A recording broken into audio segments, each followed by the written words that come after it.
I had a phone call and everything went off.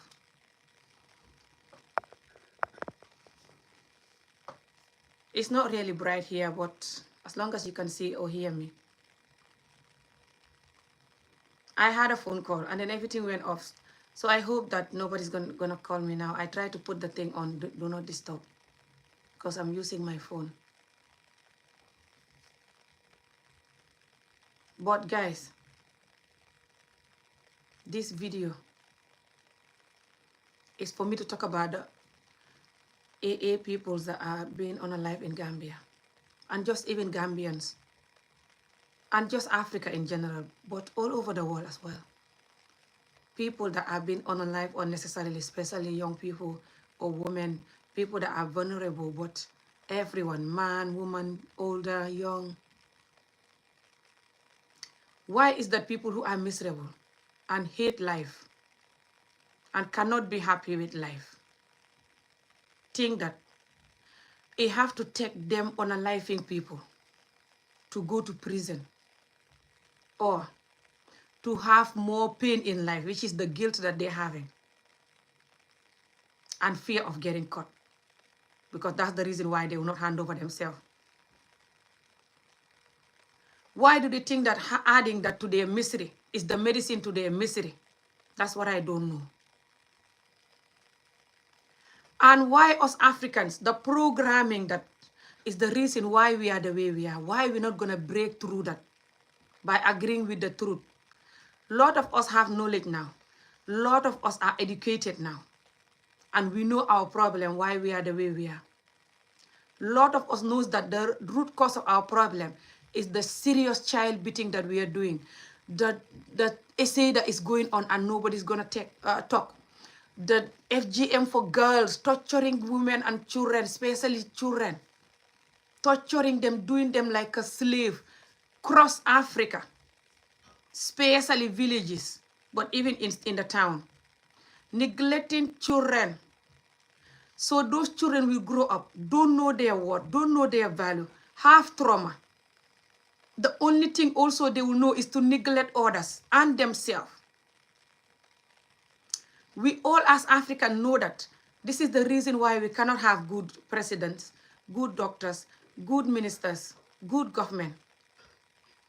Even if you have 1 or 2 presidents in Africa, or 10 at least, for example, across Africa, the ministers, will not be good because they're also going to have maybe, the whole team of that government will have maybe 1 or 2 good, people. The rest, they're going to have this type of behavior that I'm explaining. Because most African homes bring up their children like this. It's like the 2% who don't do this. The 2% who don't beat the children serious beating and just watch the children going through essay and they're not going to help, they're not going to fight for that to end. Even FGM the girls and just torture their mother with a bad marriage and they're not allowed to talk and they cannot do nothing about it. For them to see that it's okay to give women injustice and treat them like a piece of shit. And what these people don't know, or they know and they don't care, is that those children are going to grow up seeing you treating their mother like that, or their aunties, or just other women, but most of the time their own mom. They will learn you teaching them first thing that it's okay to neglect the woman and her children, which means it's okay to neglect people. That child, that alone, can lead them to growing up neglecting people. The neglecting people is the reason why people are unaliving people for little crumbs, or just because they're angry, or just because they want to essay you, or stupid stuff. Some people using people for some ritual stuff as well. Some stupid ritual stuff. Hello, thank you so much. Keep liking and sharing the video. You can share it on your WhatsApp, Facebook, anywhere you want. Instagram, anywhere. This video is just for awareness. I think people can comment if they want. I did click the button of people who want to come in and say something, I don't know whether you can be able to comment, but I think you should be able to comment. But yeah, this is just insane, guys. Since morning, I did those videos, those 2 small videos that I posted here that I did on TikTok about that, what's her name again? I think her name is Angie, Africa. That woman that is been unalive in Gambia, and the other AA woman that is been unalive recently. I've been watching their videos all afternoon since I did those small videos, about them in the morning. And look at my face.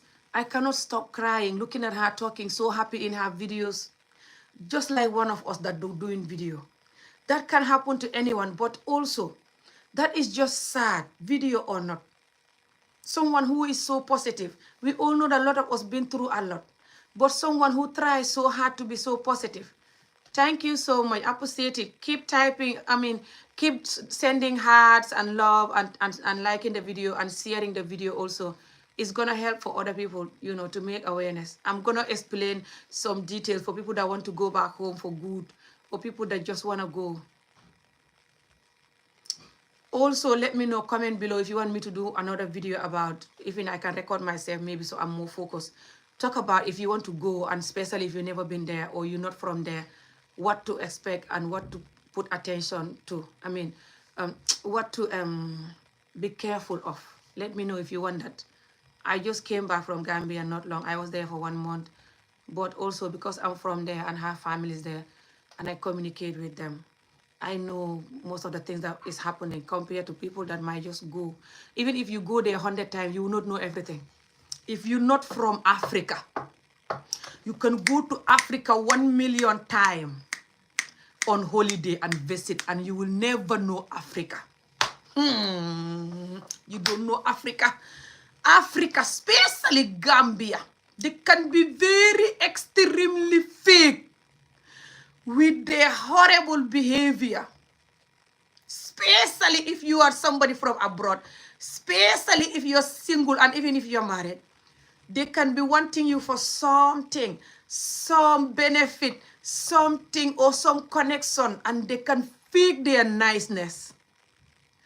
You know why they call me I'm rude? I'm not rude, I'm just not fake. When I don't like something, I'm like, I don't like that. Not that I've never lied about something that I don't like and lie that I like it. But in my life, I only remember once I did that. That's how I get my ass here. I also was like that. I know this. This is not about that type of video. But I was married to somebody when I was 24. Somebody that was 60 years old who brought me here. Some Scottish guy. That was the only time that I agreed to something that is not genuine. My whole life.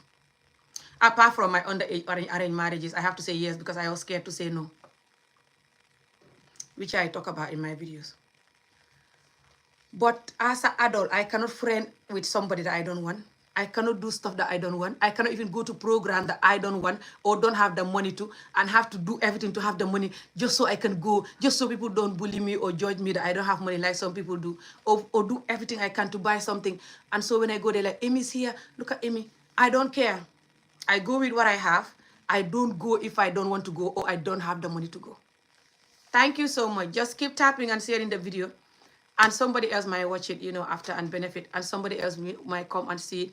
And somebody else might even comment for me to do this other video that I want to do, which is to focus on what to watch out when you're going. But I might talk about that today. I don't know. We'll see. Thank you. But it's not everyone you meet that is fake. So just calm down. Okay? We Africans, I don't know much Africans like everybody, but we Gambians and Senegalese, we the Gambians and Senegalese, we're not all that evil. But you have many people who are evil because they're poor. I did this because they're not just, for example, going to do like the story I did with my older guy that married me and brought me here when I was 24. Number one, that guy was 60 or 61. I think he was 61. And I was 24 when he met me, married me, 25, he brought me here. Lot of you guys going there, you're not 60 and going with a 24-year-old. Some might do that. If you are doing that, that 24-year-old don't know their worth, don't know their value, plus they're poor, or even if they're not poor, because some people do that here, some people from here, they like older people. I saw videos, it's on TikTok and YouTube here. Just type in old and young couple, or young people who like older people. You see the couples, some white people, some black and white, some different race, saying that they're from here abroad. They're not doing it for poverty. The person don't even have money. They will just tell you they like an old person. They like the soft body and the smelling old and the soft lips. Who like that? But they say they like it. I don't know. Maybe they like it. They're weird and crazy. Normal young person will like an effing rotting old person. Wrinkled, soft lips. This is not a funny case. Even this case, I'm very sad today, as you can see. But just thinking about the old person make me laugh and make me want to cry. But I am not like somebody who loved the old person and the soft lips and the soft body when I was 24. No. It actually reminds me of the old person that I was married to when I was so young. The arranged marriage that I've been through in Gambia. But I took the old person because the old person is an idiot, and I know that. The old person is an idiot for going from Scotland to go to Gambia to look for a 24-year-old when you are 60 or 61.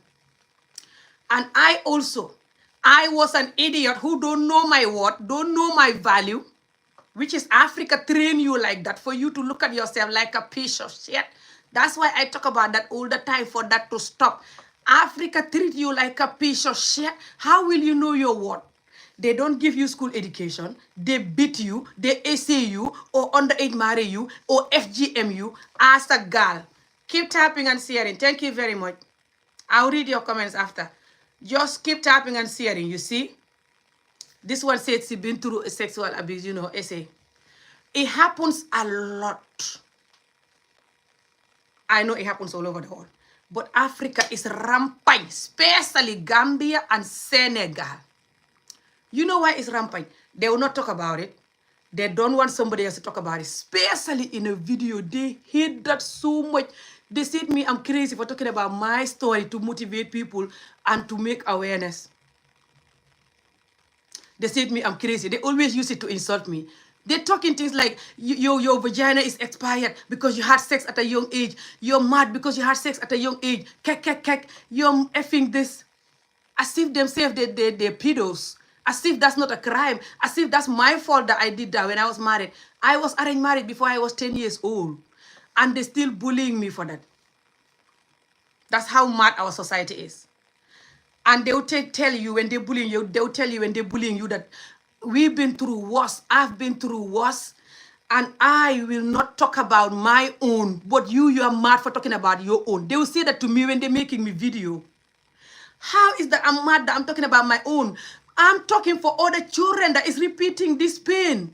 You are too big with your ego and you are sick and you're not confident enough to talk, but you're going to use my confidence to bully me so others don't talk and so I can shut up as well. Thank you so much. Keep tapping and sharing. Just keep tapping and sharing the video. I can see the likes. It's like TikTok now or something. You can see the likes when somebody sends it. Anybody comes to just tap and share the video so people will see this. We have to make awareness. You know why these things are like this? It's rampant all over the world. Essay. Because us the adults, it's us that is weak and selfish. That's the truth. We only think about sex and food and effing videos or something. When we can put that energy on something that will stop this by talking about it, supporting whoever is talking about it, me or not. Shout on the government. Every country shout at their government to stop essay, to stop you, to give women and children right. But this video is not for essay. But the essay and the neglecting women and children is why they unaliving people, especially women. Especially, Africa that do it often. Especially, countries like Gambia and other countries that do this often for women. Everything is from the essaying children. Lot of boys and girls being essay and go through injustice. And just the whole system letting women and children down. People grow up like that, don't know the women and children what. When they become adult, they will not know the women and children what as an adult. They can't just jump and know it. You already taught them that they are nothing from their childhood till now. That's what they see everywhere they go. Because they think they're nothing, they can easily unalive them or lie to them or treat them anyway, anyhow, or even essay them. Everything linked. But when you talk, they'll tell me, I'm talking about what I've been through. People will think that we are pedos. And that I'm not even good myself. Why am I talking about it? Because me, I was married to this old guy who brought me to Scotland. So I shouldn't talk because I'm bad. Me, what happened to me when I was 24, I married to this older Scottish guy that brought me here. It's because of this sick community. I never saw internet. I never saw good videos about don't do this, it's wrong. I never come from those society that, those environment that teach you that you shouldn't do this. They actually are happy when you marry to someone who have money or someone who is from abroad. All of Africa, cross 90% of every 10 family in Africa, 9.9 or 9.5 family is one left or half of this one left. The rest, they all be happy if you marry somebody from abroad or someone who have money. Ask every African that is watching this video and they have one soul, one honesty on their soul. You know, a lot of Africans are the enemy of Africa and they love this problem that is happening. Thank you so much. Keep tapping and sharing the video. You know why? Very soon now, one of the Africans that is watching or gonna watch after I finish, they will say that, oh, she's tarnishing African name and Africans. She shouldn't say that. She should talk for herself and her family. And that person, their family, which is her mom, her dad, or his mom and dad, his mom and dad family, which is their mom and dad, their sisters, their brothers. Like the mom, this person mom and this person father, their mom and, those people mom and dad and other children that those people have. Like they did it. How can you have an African family who your mom, your dad, your mom and dad, sisters, brothers, family, none of them believe in this thing that I said, or none of them are doing this or did it. That doesn't exist. But now they're going to say that I'm lying. Africa, especially Gambia and Senegal, they get angry at you. But I am so it's cross Africa for choosing love over money. You see, like, for example, when that older guy wanted to marry me, when before he brought me here, when I was younger, when I met that guy when I was 25, when I was 24. If I was telling them, my people, that I don't want this guy that is going to marry me, even if he wasn't old, even if he was my age, if I just said that I was not going to marry him, I want somebody else that I love, who is in Gambia, and they saw that that person don't have nothing, and that person is in Africa, Gambia or not, but just that person have nothing, I'm going to marry them and I'm going to be still the same condition, They will be angry without word like that. And after you don't listen to them, you're stubborn. Sometimes they will tell you, we will never allow you to marry this person. And you cannot get married without your parents' permission. Or sometimes they will tell you, you have to marry this other person by force. Or you are unalive, or you are dealt with. Or sometimes they will tell you that you can go ahead and marry this person, but whatever happens is on you. Because you don't want anything good for you, which is you are rejecting the other person with money and opportunity. That's what good's for you. And if you don't listen, you marry for love. Anything happen, they always blame you. If you are not lucky and your husband is cheating and lying and beating you and aggressive, they're like, oh, we told you. They will never help you for the most part. Even if you are on a live, they're like, this is sad, they're gone, but we told her she was not supposed to take this poor guy. She married him for love. There was somebody that was very rich that wanted her. They're still angry that you didn't take that rich person. Not for yourself to have a good life, for them to suck that money and opportunity from you. Any of us that married to somebody have money, or somebody that give us opportunity to bring us abroad or something, they want us to do it for them. Because when you come here, you're meant to be sending money and helping them forever. They'll insult you if you don't do that, gossip about you, look down on you. Even if you don't have the money, they still expect you to do it. When you go to Africa, when you marry to the person that is rich, they will still do like you are abroad. They want you to even buy them a land. If you cannot rent them a good house, if you cannot definitely be buying them bag of rice, giving them money, doing them stuff. Like you are now their bank because you have a rich person. That's how Africa is for the most part, especially Gambia and Senegal. And I am so is the rest of Africa too. It's not that it doesn't have real love, like I explained to you. With this real love that some girls, for example, will see a man that they want and will say that they want this man no matter what he have money or not. And it does happen. I saw it. It happens people that marry for love. It happens. Even me, I did it. I was still going to stay with my children that if he wasn't doing what he was doing. Even this last marriage of mine that finished, the man is in Gambia and he's married. I never married a married man, but he was following me for years. And I believe him that he was a good man. If he didn't did what he did, I was still with him. And he didn't give me nothing.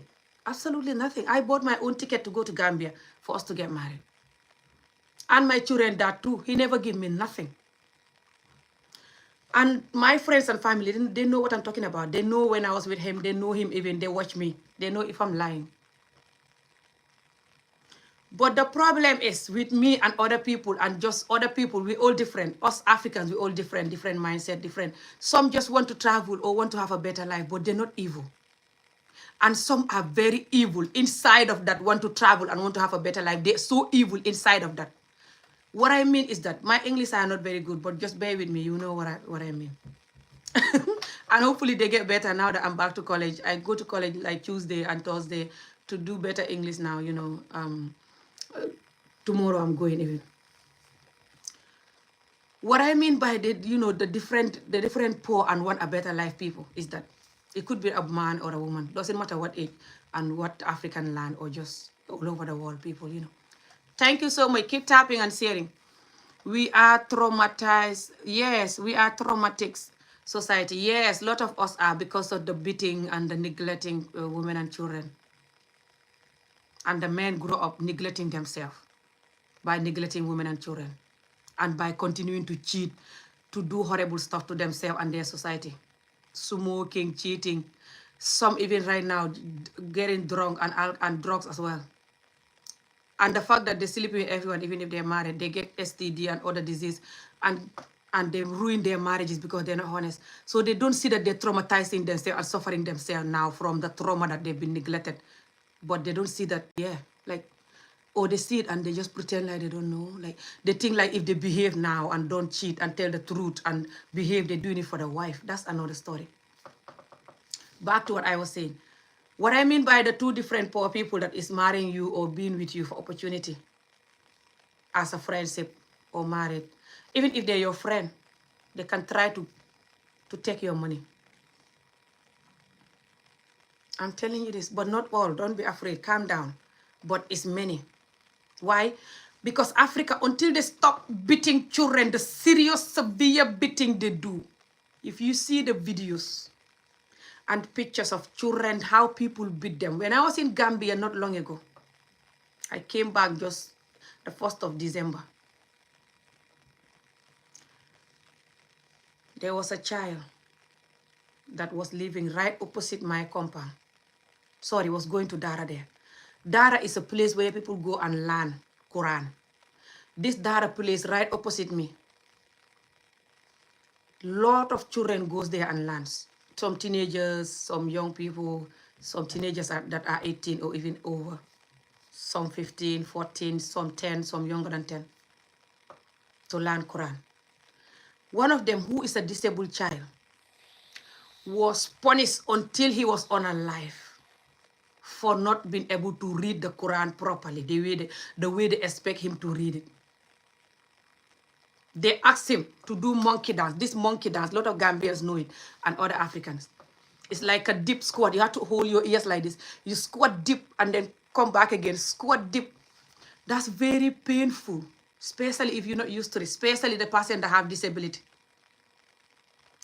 And they can tell you to do it 1,000 times or more. They are that wicked. Because they normalize the wickedness because of the beating children and the torturing children, FGMing girls, beating the boys. If you see how Africa beat children, especially boys, billahi, wallahi, tallahi, if you witness how Africa beat children, especially boys, hey, you will know Africa is their own #1 enemy. They expect that child to grow up like that, to be kind, loving, loyal, nice human being person. Hey, how much it pains me when I see Africa beat children like this. The child can be 5 or under. They can even beat them for peeing the bed. They beat the child until the child have to pee the bed again, fresh. Or pee where they're standing. For peeing a bed, for wetting the bed, 5-year-old or under 5. Because they have too much stress and depression from growing up. Plus, right now, they live in fear. No good government, no good hospital. You cannot even get paracetamol from the hospital. You cannot go get operation done. You cannot get nothing. People unalive all the time when they're giving birth. People, babies unalive when they have a baby that is premature. The baby will go. Not long ago, one of my family members have a baby that is premature. The baby was like 8 months old, something like this, or 7 months old. Lot of baby. Even she said that all the babies there, they were just everyone that give birth and the baby is premature, gone, because they don't have good place to keep the babies.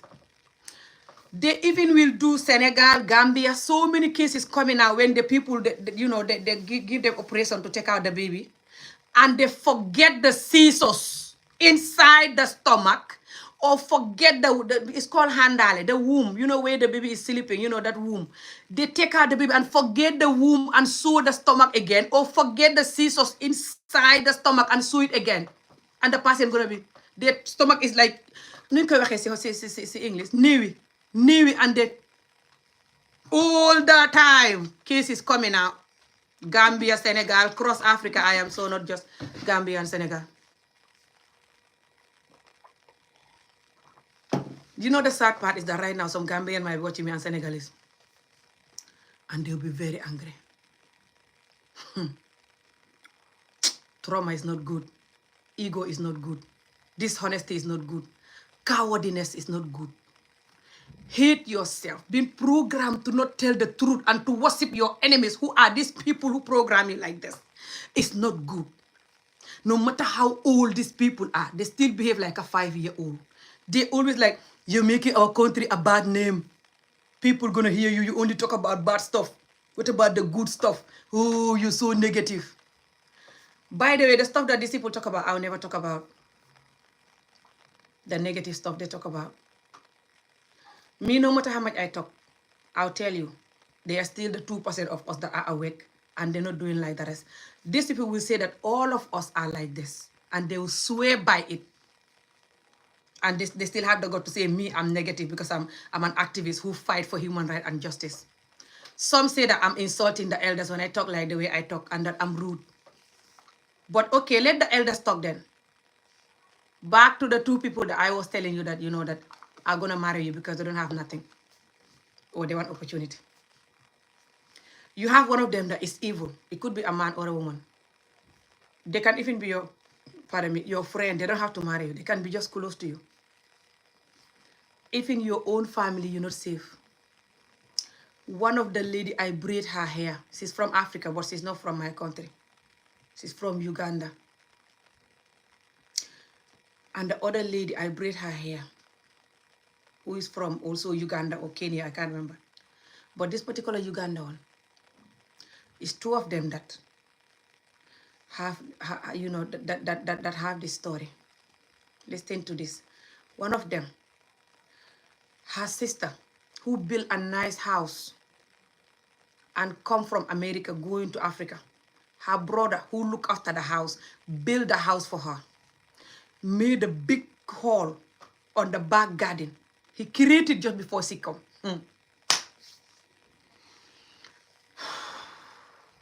I swear to Allah, I'm not talking about what I'm talking about for you guys to be afraid.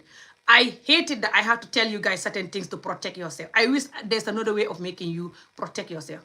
I'm not that negative that I cannot breathe and I'm always seeking and I want you to be like that. But please, know that this is not just because you are from abroad. That woman, younger brother, who is the same mother and father with her, when he make the beautiful house for the lady they're talking from zero, they're talking, doing video calls, she's sending money, he's building, she's sending money, he's building, she's sending money, he's building, until everything finished. He make a nice big garden in the back, the back of the building. That's how the woman wanted, you know, just nice house so you can finally retire and go to Africa and have peace, your own money. The man make a very big hall and put the grass and everything on top to make it very light on top. I don't know how he created. Maybe he did it just the day before she arrived. I don't know. Because maybe the woman can notice, but I don't know what techniques he used. But this is how this woman explained this to me. So when this woman come in, she didn't notice that there's a hall here because he make it look even and the same. You understand what I mean? And see, he was bringing her to the garden to show her the garden. She arrived at night. Early morning, they wake up. She was so happy. He was showing her around the house, the compound. And he makes sure that she walk around that area where the hall is. And she just chook inside the hall. And he just sool her. Sool, we call it, you know, bury her. But God doesn't sleep. The house help or the watchman, one of them, I can't remember which one she said, expose him. When the police get, you know, the family members, some of them know that this woman come. She came and they can't see her. They keep calling her phone, WhatsApping her, no answer. They keep telling, where is this woman? Where is this woman? No answer. He's talking about nonsense, you know, like, blah, blah. They want to come to the house and he's not allowing them. Because maybe he knows they will see her house, see her suitcases, you know, or something. He's looking for excuse, just, you know, like, they just know this is dodgy. But maybe they don't want to tell him that this is dodgy. So they say they're going to make a missing person report. The family members did everything. They even find out with the airport. If she entered the country, they find out she entered the country. The police find out, the families find out. They check. And the house person tell them she came. And in the morning, she went to the garden with the brother. And that's when she last hear from her. They went to the garden, check. Maybe they put one and one together. And they saw how, no matter how much he tried to make it look normal, they still find out the place and dig up and found out the lady. But it's too late. And the other lady, who her husband unalive their child, want to unalive her. No, sorry, unalive her, want to unalive the child ran. Unalive her because she was a famous singer. She become a singer. Her voice was amazing. She become very popular immediately. Making money, invited TVs and places. The man get angry. And keep telling her, I'm not happy with this. You're going to change. You're going to be a different person. This is not my wife anymore. Blah, blah. And just randomly just fighting her and trying to unalive the child and her, but the child ran. And her older sister is still traumatized. That one, her older sister, is one of the lady I braid her hair. She showed me the videos and the woman pictures and what happened to her, and I couldn't sleep for days. This is about 3-4 years ago, when this one that I'm telling you now. They're not new case. All these things I'm telling you, they're about 3-4 years ago when I've been told that recent stuff happening worse than that I don't know of. I don't follow news all the time. Like, don't see me like this. I don't. I try to read books, watch positive stuff, listen to experts about health and stuff. I like things like that. But look at this. Worse things happen. Senegal, Gambia, and other places. People that are close to people, even here abroad. They could be any race. People that are close to people, trying to harm them, trying to set them up. Especially Africa. You know why Africa people are so entitled? And in Gambia and Senegal, the original Gambians and Senegalese, normally, for the most part, they don't unalive their family member. You know what they do? They take them to Juju. Lot of Senegal and Gambia people believe in Juju so much. They said me, I'm crazy for not believing in Juju so much. Keep tapping and sharing the video. Thank you so much. They said me, I'm crazy and that I'm behaving like a Western person for not believing in Juju too much. Me, I was, you know, essayed by a Juju person. Why will I follow these Juju people? Some of them are okay, but most of them are very bad.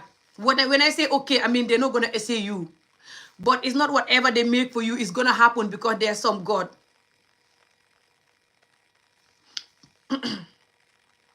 Why will I follow some Juju people? A lot of them cannot be silly without Juju.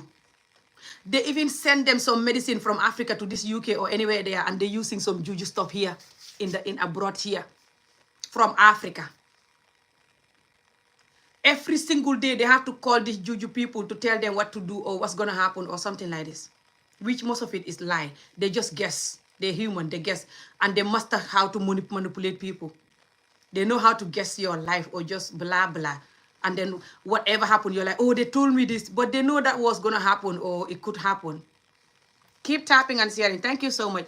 A lot of them were saying also when Senegal had the World Cup last year, a lot of them were saying Senegal will not have the World Cup, and then Senegal had it. They were saying it on the TV and everywhere. The big ones that people follow, a lot of them were saying it, and Senegal had the World Cup. And so many stuff that they tell people and it doesn't happen. So why you believe in them so much? Go. How many of you get married and they tell you that you're married, okay, marry this man is good, and you marry the man and you either divorce or you're there crying now? Exactly. Anyway, that's another video. Back to what I was saying, that these two people that marry you, one can be evil and one just poor and one opportunity, but they're not evil. That one, or just one, these people that are close to you, marry or not, you know? Like I said, it could be family member, friend, you know. These two people that are poor and need opportunity and are close to you, married or not. You have the evil one and the one that is just poor, you know, need opportunity, but they're not evil inside of their head. Do you understand what I'm explaining? Okay. It's the same as you marrying someone to bring them abroad. I'm not saying when you're 60, you should go and marry 25-year-old or 20-year-old. That's on you. You liking the young person dreaming and taking advantage of them being poor. The young person don't know their dignity, don't know their worth. That's what's happening there. You can call it married love, whatever. Good luck. But I'm talking about when you marry somebody that the age range is okay, you know, and you can see that they're behaving healthily with you, you know, and just who they are in general, they're behaving healthily, and you are too, hopefully, and you get married. Or just friends, you know. It could be just normal sisterhood friend, brotherhood friend, or girlfriend and boyfriend thing, or just marriage, you know. These two. One is evil plus poor. One is just poor, but they're not evil. Now, the difference can be hard to recognize. But for the most part, when you're clever, you can recognize how they talk and behave. And you pray. Keep praying. Doesn't matter what God you believe in. If you don't believe in God, I don't know if you believe in anything. The universe or whatever, you know. Pray on whatever you believe in. Some of you don't believe in anything. That's even harder than but if you believe in anything, pray on that thing. Keep praying for this person to show themselves if they're not honest. You want to know. If they're so okay that you cannot see anything, you know, they master the game maybe. Or maybe they're just good, but you cannot trust them. Keep praying that they should show themselves. They should show themselves now for you to know, because you don't want to go in and regret. Let them show themselves now if they have anything they're hiding. Let them show themselves now if they're evil, if they're not genuine. Keep praying that 24 hours, day and night, everywhere you are, even in the bathroom. And watch. Within 2-3 weeks, they will show themselves. Prayer is very powerful. Don't underestimate yourself. Know who you are and your worth. Nobody is more powerful than you. No. You have power within you. But these two, one that just poor, but they're not evil, will marry you or friend with you and hoping that you will change their life or give them opportunity. But they're not going to force you to take it. Like trying to unalive you or trying to lie and manipulate you and take millions or take your house or make them buy car or house or create business, you know, huh? No. They will just, for example, whatever you give them, that's fine. If you don't give them, that's fine. It's going to be hard for them to even ask you. Because you have some people who are poor, but they have ngor. We call it ngor, gore. I don't know how to say that in English. If anyone know what that is, you should let me know. Gore is, I don't want to call it loyal. Loyal is different from gore. Loyal is degu. Degu is your loyal, you know. It could be also your gore, but gore is loyal too, yes.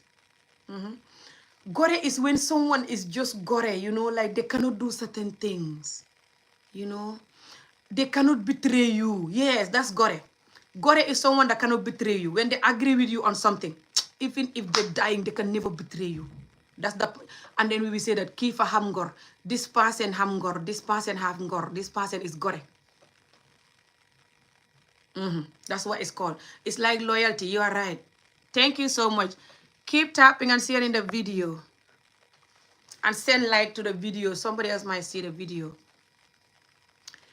Gore. Some people are poor, but they're gore. So, listen to this. Even if they're dealing with you as a friend, they might be hoping that you're better than them, you will help them. Doesn't matter you're Gambian or not. Doesn't matter you're from Gambia or not. For example, you're from abroad, or you're from a rich family, or you just have some job opportunity or some connection opportunity or something. Or even some wisdom or anything, you know. They want to be close to you just so they can get that help from you or that knowledge or that benefit. But for the most part, they don't close to you for knowledge. I don't know why. They hardly do that in Africa, to be honest. They only do that for big juju or big sitting people. These big known people that come from some Quran / religious family, you know, or these juju people, or like presidents and like celebrities, like big name people. Sorry, they follow those for money. These, they can follow them for money and name, but mainly for name and for the fear of Allah or fear of the juju or whatever, you know. Even if they're poor, they will follow them. Like that man that had a recent current affair on TikTok. I made a video about it. I posted here even. That man is teaching the children Quran and make a video warning the children like this. Youths, not children, they're youths. Some look like 20 and older, some look younger. There's a lot of them lined up. He's talking to them like, if you want a life, you have to get it from me. Your life is right here in the middle of my hand. If you try to run away from here, you can never achieve life. That is a place that people take their children to learn Quran. It's like a boarding home. They have to stay there until they master the whole Quran before they go home. It's called Dara, but it's mainly for boys. Those places, they essay the young people, a lot of them. So many videos coming out. So many people that go to those places, video or not, will tell you physically what they've been through. You wouldn't believe it. And by the way, these people are not campaigning about this. And when you are talking about this, they don't even support you. The people that been through the essay themselves, I'm talking about, and the serious child beating. Some might be even watching this video now or after. And they will still not support the work, me or not. And they will not get up and talk. They're watching the children repeating that. The children are repeating this. Some of them, their own children repeating that. They send them to Dara. I'm telling you this. Some of them send their own children to this Dara where they've been through, what they've been through there. Instead of taking the children to school, they take them to Dara to learn Quran. You can still learn Quran and learn school. School education is important. A lot of them still having children that don't learn school. They say school is not good, it's corrupt, it's a Western thing. Go and learn Quran. I'm not saying Quran is not good. I am Muslim. But do you think the school is not good too?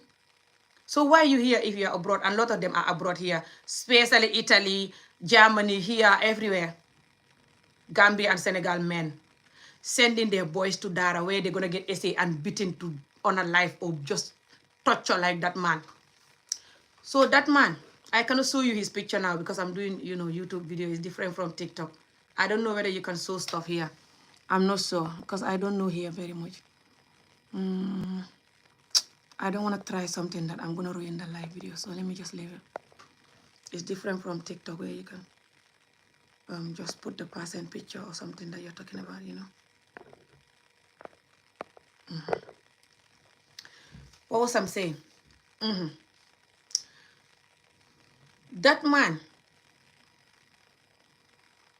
he had the picture, the video, sorry, in Mandinka. By the way, if you want to learn Mandinka, message me my username 1980@gmail.com. I teach Mandinka and Wolof, £25 a month once a week. I'm still doing that, and I need more people to teach. That man have a video of a lot of the youths. He's like, and he was talking like this, pointing like this. If you live here, you will never have life. If you leave me, try to run and go and achieve life so elsewhere, you will never achieve life. Your future is right in the palm of my hand. If you want to have a life, I have to give you it or you will never get it. Some people making reaction that man shouldn't say that, including me. And people are angry that, people are saying that, especially me. But they also angry with another guy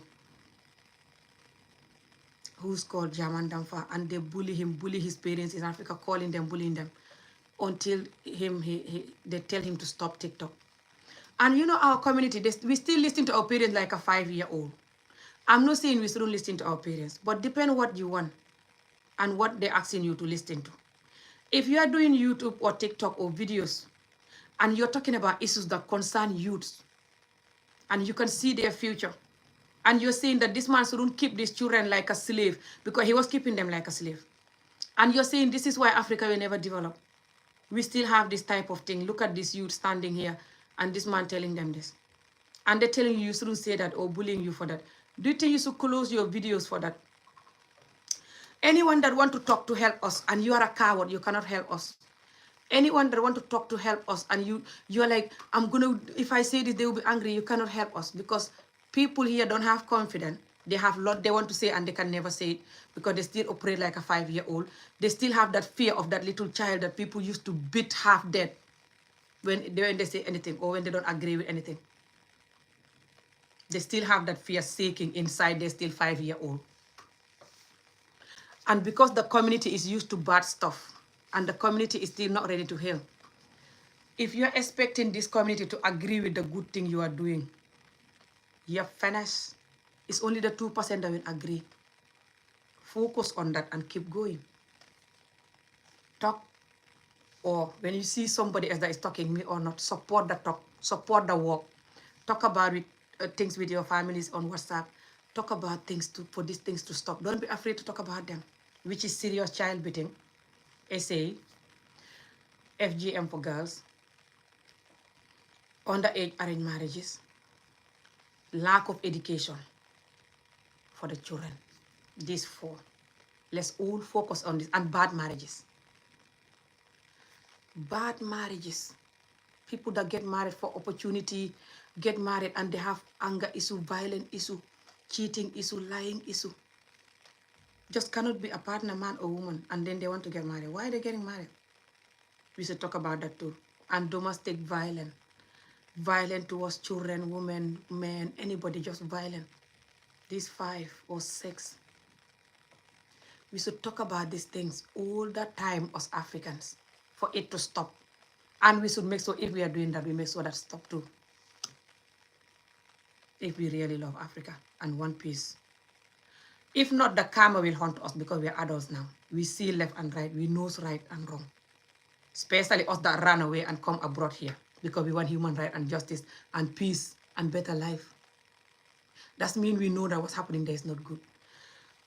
And we don't want it. But we are going to make sure we promote it to happen for those ones that are there and for the young people to repeat that. Exactly. We will have the karma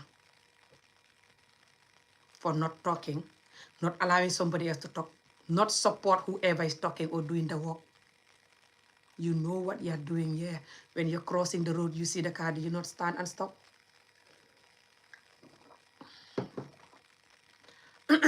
Now, I know this video is for the AAs that passed away. I'm explaining all this so you know why those AAs are passing away. And the Gambians that are passing away themselves as well, and just people passing away, unnecessarily passed away in Africa, across Africa. Like that video that I was watching in Sierra Leone. That Fatoumata video that passed away because of FGM, and she was 19 when she passed away for FGM. People are still passing away in Africa for FGM. Force her, she didn't want the FGM, and they forced her to do it, and she bleed to death. People are still being beaten until they honor life. Like that disabled child I told you in Gambia not long when I was there. Just 3 months ago. And he was just learning Quran, Arabic language Quran. And he was touch up, monkey dance until he was shaking, he can't breathe. They tell him to continue. If he stopped, he will be finished. He continued until he fainted. They take him to hospital and he was... Lot of people honor life for trying to learn Quran. Beat until they honor life for at school, at home. At Dara, the other day I was talking about essay. One Senegalese woman coming to the live video and on TikTok, and she talked about how one 6-year-old was essay in the mosque in Senegal, inside the toilet in the mosque, the toilet mosque. They sent her to go and buy këriñ. Këriñ is charcoal. People use it to do attire, you know. She said it was around 6, 7, between 6 and 7, you know, just body timis. Ndeysaan, the 6-year-old. Not far even, just go to that place and buy me këriñ. But Africa like to send children to go to places.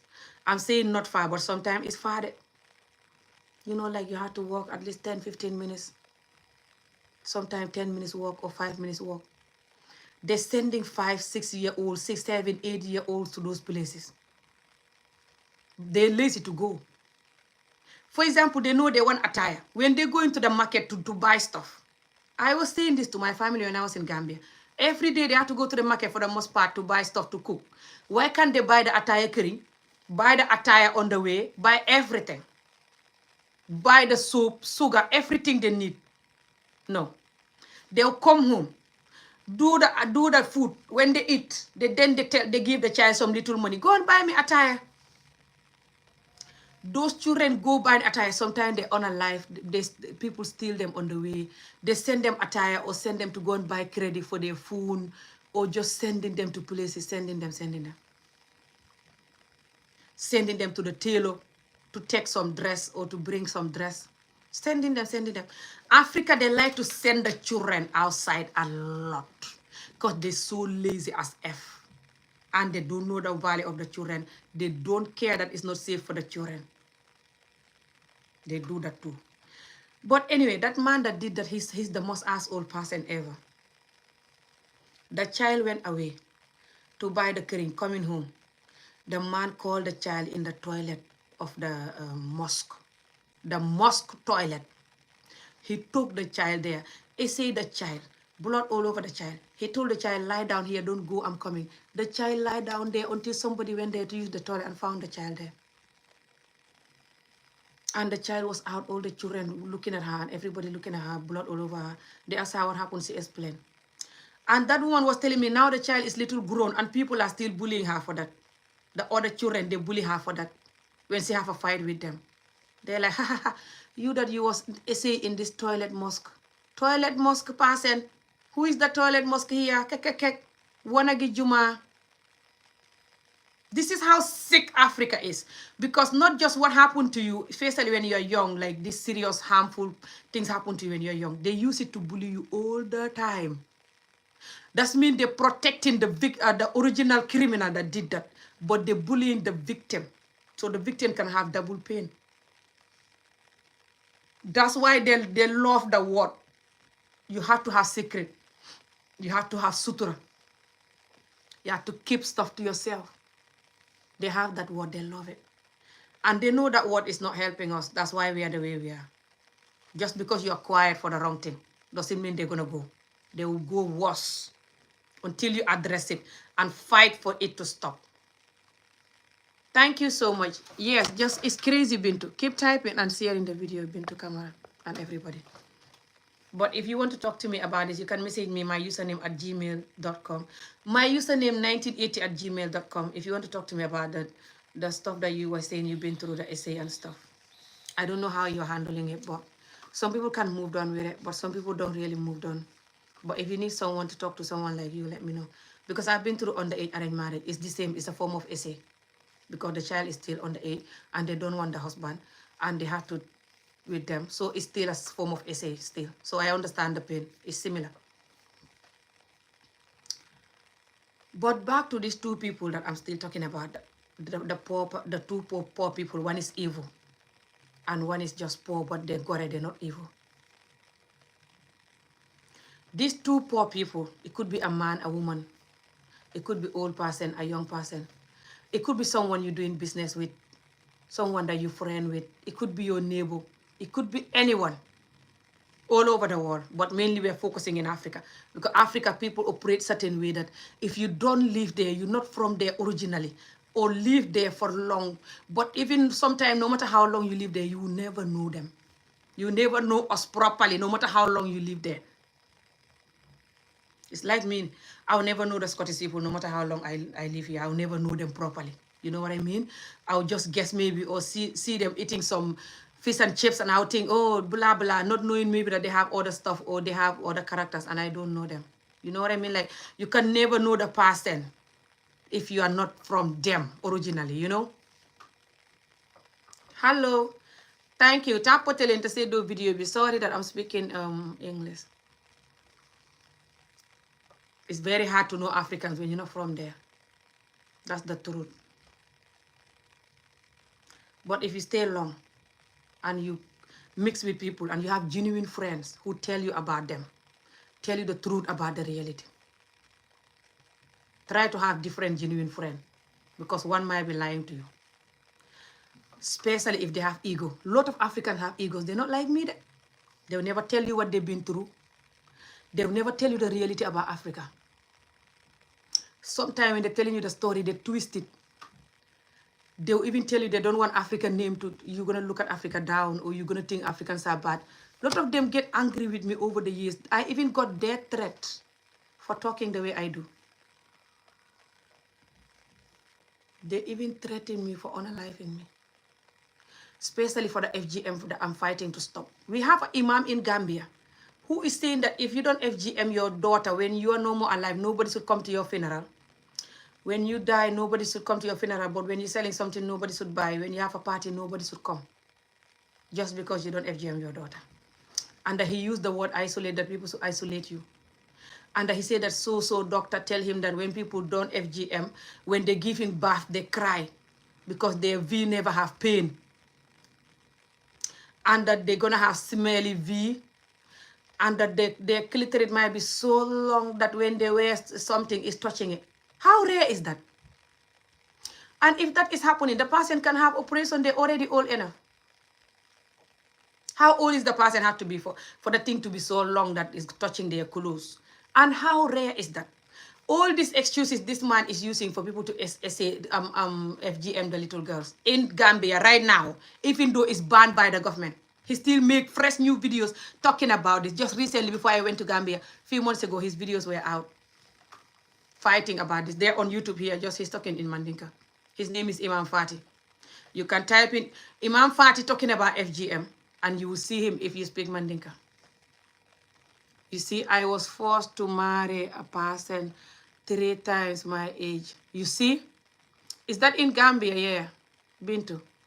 And what tribe do you come from? It happens across Africa. Gambia, Senegal, Sierra Leone, Guinea, Mali, Nigeria, Ghana. Cross Africa, they still do it underage marriage, guys. Underage forced marriage for girls. And most of the time have to be somebody that is older. Not even her age or near her age. And for the most part have to be somebody ugly and just somebody so ugly and evil even. But somebody so ugly and somebody the girl don't want. Sometimes they do it for money, like the person giving them a lot of money. But sometimes they just do it because they just don't know the value of the girl. And they just want her to go because they don't know her worth. You know? And it depend what age, but what age were you? For someone like me, I was not even 10 when I was underage arranged marriage. But they were keeping me until I'm old enough, which is when I saw my period. They count your period as you matured enough as a Muslim, because that's how the Quran describes it. When the woman sees puberty, her period, she has some boobs and start growing her bum and some hair, she sees puberty. Puberty, some children see it at the age of 12 or younger. All of these things that I'm talking about. Even my daughter, she had them before 12. Boobs, hair, period, everything. They started before she was 12, everything started. And she sees her period already at the age of 12. When I was 11, when I saw my period, they took me there. My first one was 10. You see?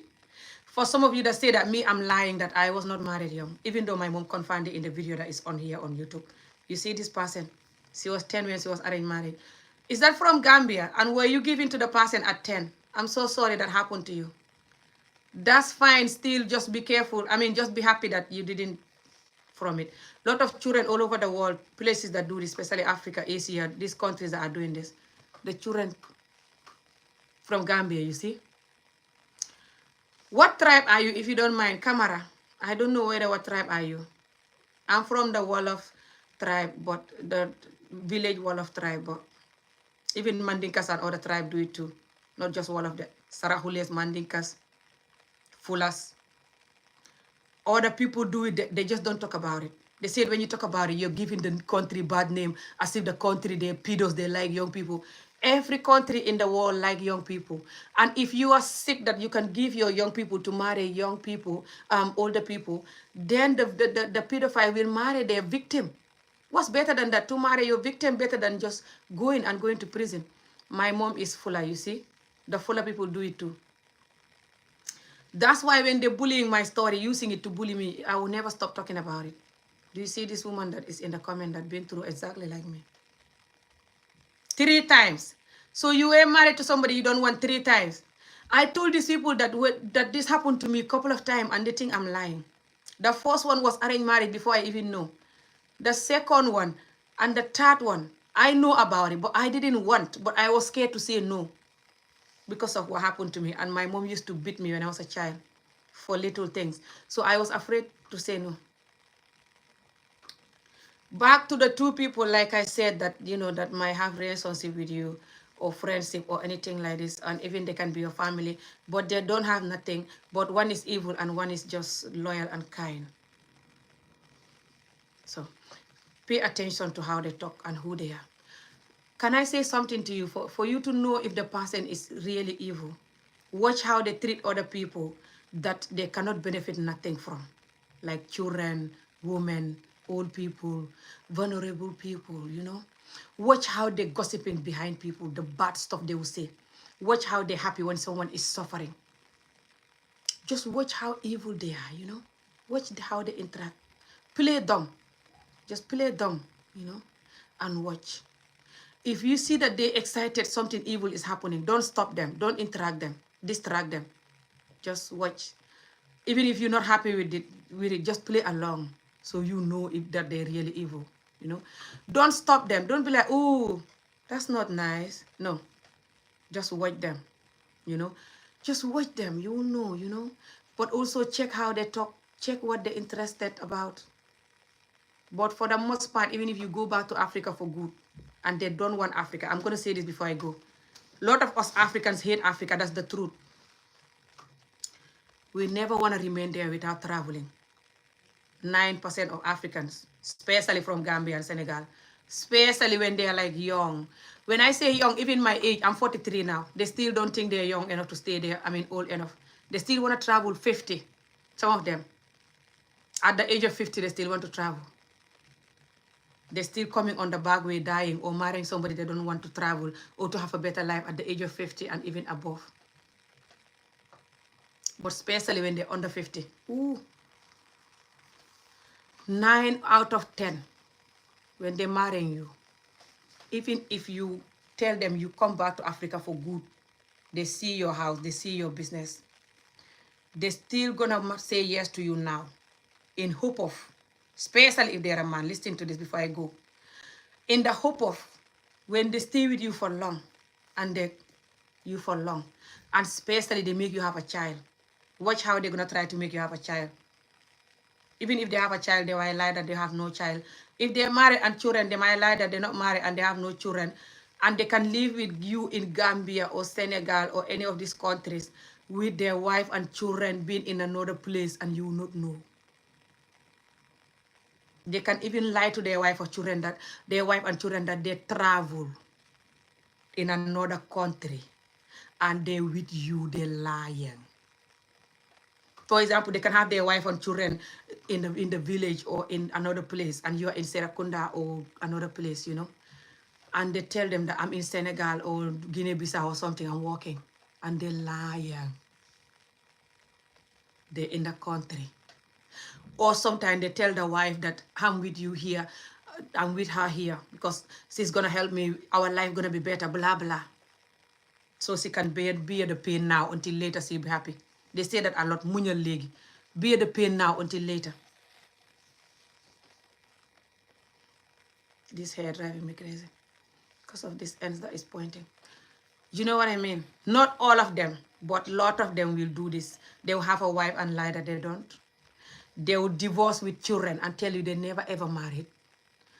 And they have their children with the mother suffering and they'll never help her and tell you they're not married. Or they're still with her and lying to you. They can do that to you even if you are Gambian or Senegalese or from the same race with them. Nothing to do with they're doing that because you're not from there. Do you understand? I nearly married a Gambian man. Thinking about this make me want to laugh and cry at the same time. Just after I finished with the children, that 2 years later or something like this, 2-3 years after that, there was a Gambian guy that was after me. I decided to give him a chance and start talking to him. We just wanted to be positive and get married immediately, like after a couple of months of knowing each other. This man knew me for about 3 months. We wanted to do the Muslim thing and just get married instead of wasting time and be positive. I'm so lucky, but I was praying, like I told you in the beginning. I keep praying all the time for this man to expose himself if he's hiding something or he's evil. He didn't expose himself, but God exposed him. One of my friends who live here with her husband, who knows this man because this man is friend to her husband. She called me one day and I was coming from the school. I dropped the children's school. They were younger. I used to drop them then, and come back. And the woman called me, what are you doing? Blah, blah. I've not seen you since for a while. I said, oh, I'm here. I'm getting married soon. Then I already talked to him for him to send his parents, his people to my people, guys. And the moment they go there, they can just do the marriage like that. Sometimes even in one day like that. Without no party, no program, nothing. Just call and not finish. Read some Quran, Hey, I was lucky. This Mandinka guy, nothing to do with him being Mandinka or not, by the way, but he was Mandinka. His last name is Fati. I will never forget that evil guy. After that, he married to another Gambian woman. They finished too. He's still my friend on Facebook, I think. I'm not sure, but I think so. On my other Facebook, not this one. And I cannot log into the account, by the way. By the way, if anyone know how to recover your Facebook account that you can't log into because the number you used to open it, you're not using that number anymore. You can help me. Please, I need my old Facebook. All my contacts were there, and I used to sell my product there. He talked to me, on the Facebook and everything. Because he knows my cousin who lived in Switzerland. He used to work with him in Gambia, the same workplace, in the army. The man said to me that he's not married. He was married years ago, but he divorced. And the man is still married. 2 wives. The first wife, he never divorced with, who he have children with. The second wife, just a year. Thinking about this, make me want to laugh and cry at the same time. No, we are sick. It's sad and funny. The second wife, who he married like 1 year ago. He was in Gambia like a year ago before he met me, I still cannot believe this man lied to me like this. Me, I'm a job, you lying to me. How dare you? Me, I hate lying. It's not that I've never lied. But like I said, the only lie that I ever did was agreeing to that effing old Scottish guy to marry me. Apart from that, me, I'm very proud of myself. And even though I allowed that, I couldn't sleep with that man. That's why when I came here, not even 2 months, he kicked me out. I was here 12 days, he bought me ticket to go back. Before he married me, I said to him, we are Muslim. If you don't marry me, we cannot do the thing. He married me. Now I still cannot do it because I couldn't fake it and do anything with me. And he was reminding me of my underage arranged marriages. The only thing that I used to love about him was how he used to tell me I'm beautiful. I never have a man who appreciates my beauty like that man. 1 minute he will be telling you you're the most beautiful thing in the world. The next minute he's like, you effing black bee, go back to the jungle. When he's drunk especially. Oh, that man was something else. Back to this story. This man, tell me, oh, that I was married years ago, but we're finished. We have 2 children. They normally will say we are finished 5 years ago. They like that word.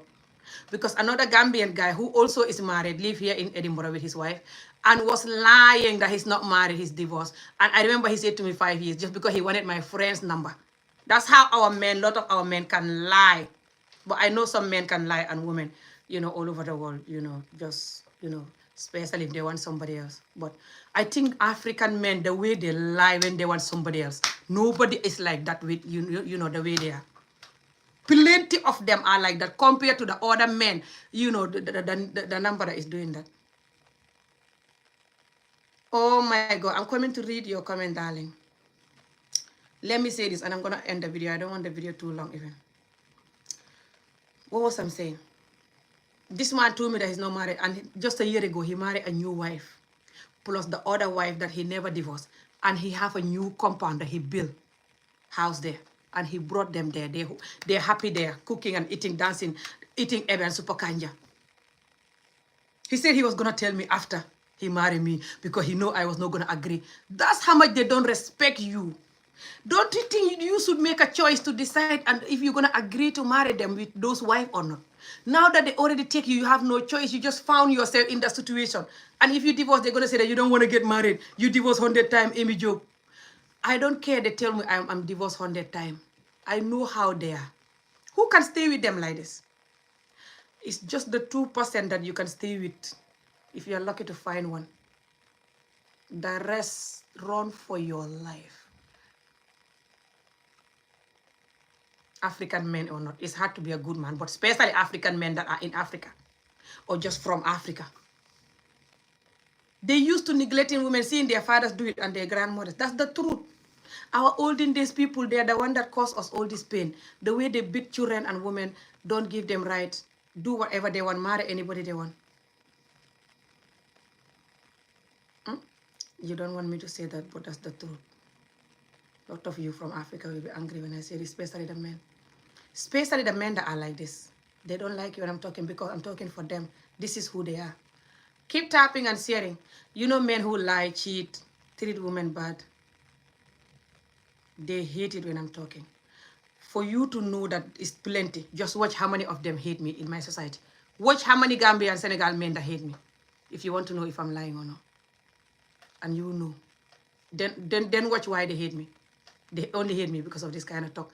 Do you think if they're not like that, why do you think? Even if I was saying, for example, all of them is like this, that one person that know he's not like that, he'll be like, Amy, you're lying, I'm not like this. Why he get angry? For example, me, if you're saying all Gambian women drink alcohol or do this or do that, for example, they all every night have to drink a bottle of wine or blah, blah, for example. I'm not going to be angry because I know I don't drink bottle of wine every night or something like this, for example.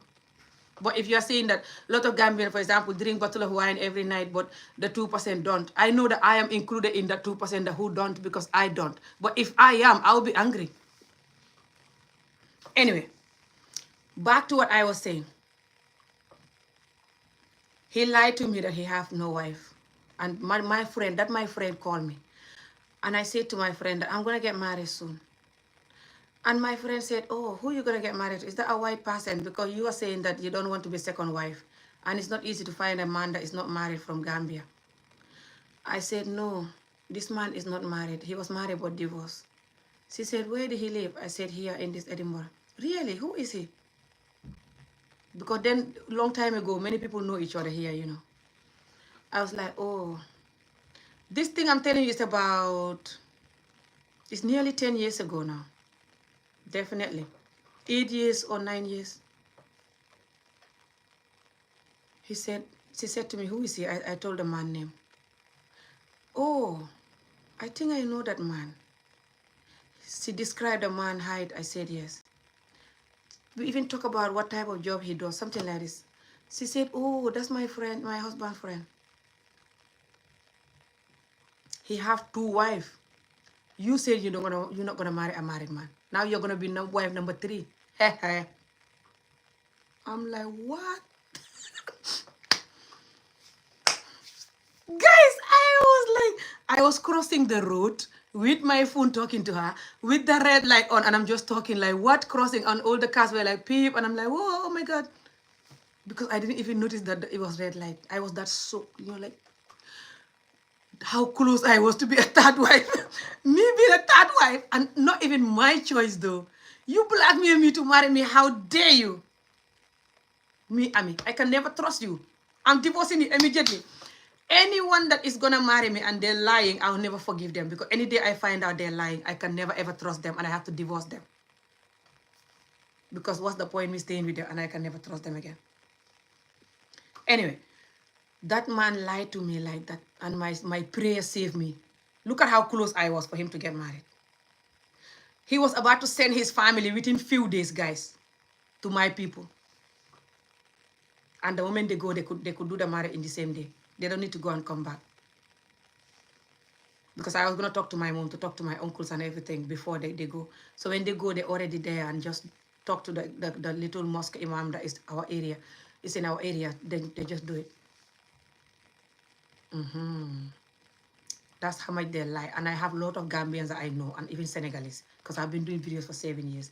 Women are calling me over the years, telling me, many of them are abroad here, telling me how much they got married. One of them said that she was a wife number 9. And she thought she was wife number 2. And she was a wife number 9. She's Senegalese, and she was married to a Senegal person. You know, Senegal have a lot of people that are known, these big name people that from this Quran / religious people / some are Murit, some are Tijan. If you're from that society, you know what I'm talking about. Those people, they always marry 10, 20, 15 wives at the same time. And they lie about it. Nobody know each other. They'll have wife in America, UK, Canada, Senegal, and they're going on trip. They go to those people, they go on holidays, go to places and doing stuff with them. Even a lot of the African ministers, they do that. Ministers, rich people in Africa, they do that a lot. They have different wives abroad or different girlfriends that they're sponsoring and go visit. Some spot, they sponsor them, especially when they're ministers and stuff, especially when the wife is young and beautiful. But when they're these Syrian Marabu people, some they don't give you nothing. You even have to give them just because they have a name. They treat you like they're your God, though. They'll even tell you, if you don't worship me, you won't see heaven. And they're always going to use Allah for you to listen. But this video, I'm linking everything for you to know who we are. So you don't just think that people are on a life in AA people or Black British or just any other foreign African that is going. Any other foreign Black. People are on a life in them just because they are that. No.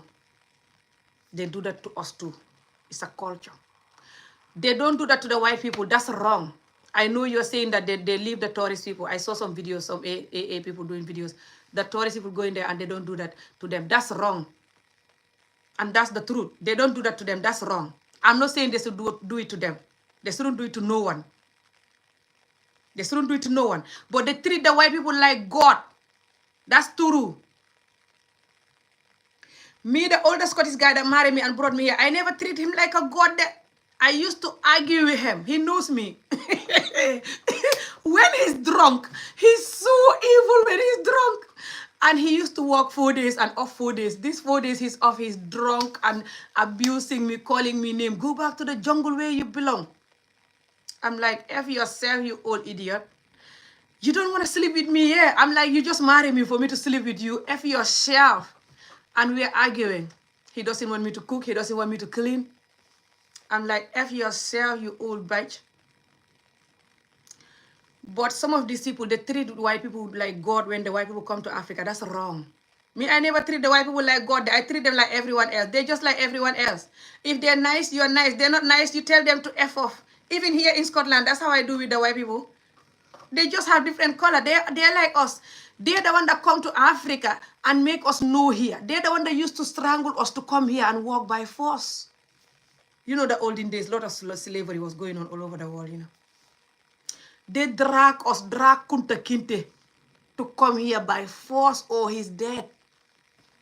And now they're treating us like they don't need us. They're always gonna have us here because they're the one that bring us here by force. They found us under the mango tree, make us come here and taste chocolate. Why they bringing us here if they know they're not gonna want us in the future? Because they're gonna be whatever in the future. They started this whole bringing Africans here. So They have to finish it. They have to accept they bring the Africans here to mix with them. So they have to blame their grandparents for that or that. But when they try to abuse me, I tell them things that, and I'm not angry. I can argue with them all day if I want. If I don't want, I leave them alone. I don't get angry. I don't take it personal. I'm here until I go back, especially when my children finish university or they're at uni for years and, they're adult. I can go back if I want them and do my organization work and do my farming and my village work that I want to do because I love village stuff. But right now, when they racist me, I don't get angry. I'm like, even if I was no more alive, you still be miserable. I'm not your problem. You just don't know how to handle life. You effed up and you can F yourself. But Africa, they worship the white people like second God. Because all the white people that go into Africa, they also very fake, like some Africans are. When they come to Africa, they smile. The moment you get on the plane with them, billahi wallahi tallahi, the moment they get off at Manchester or any airport, 99% of them will change and have that UK face.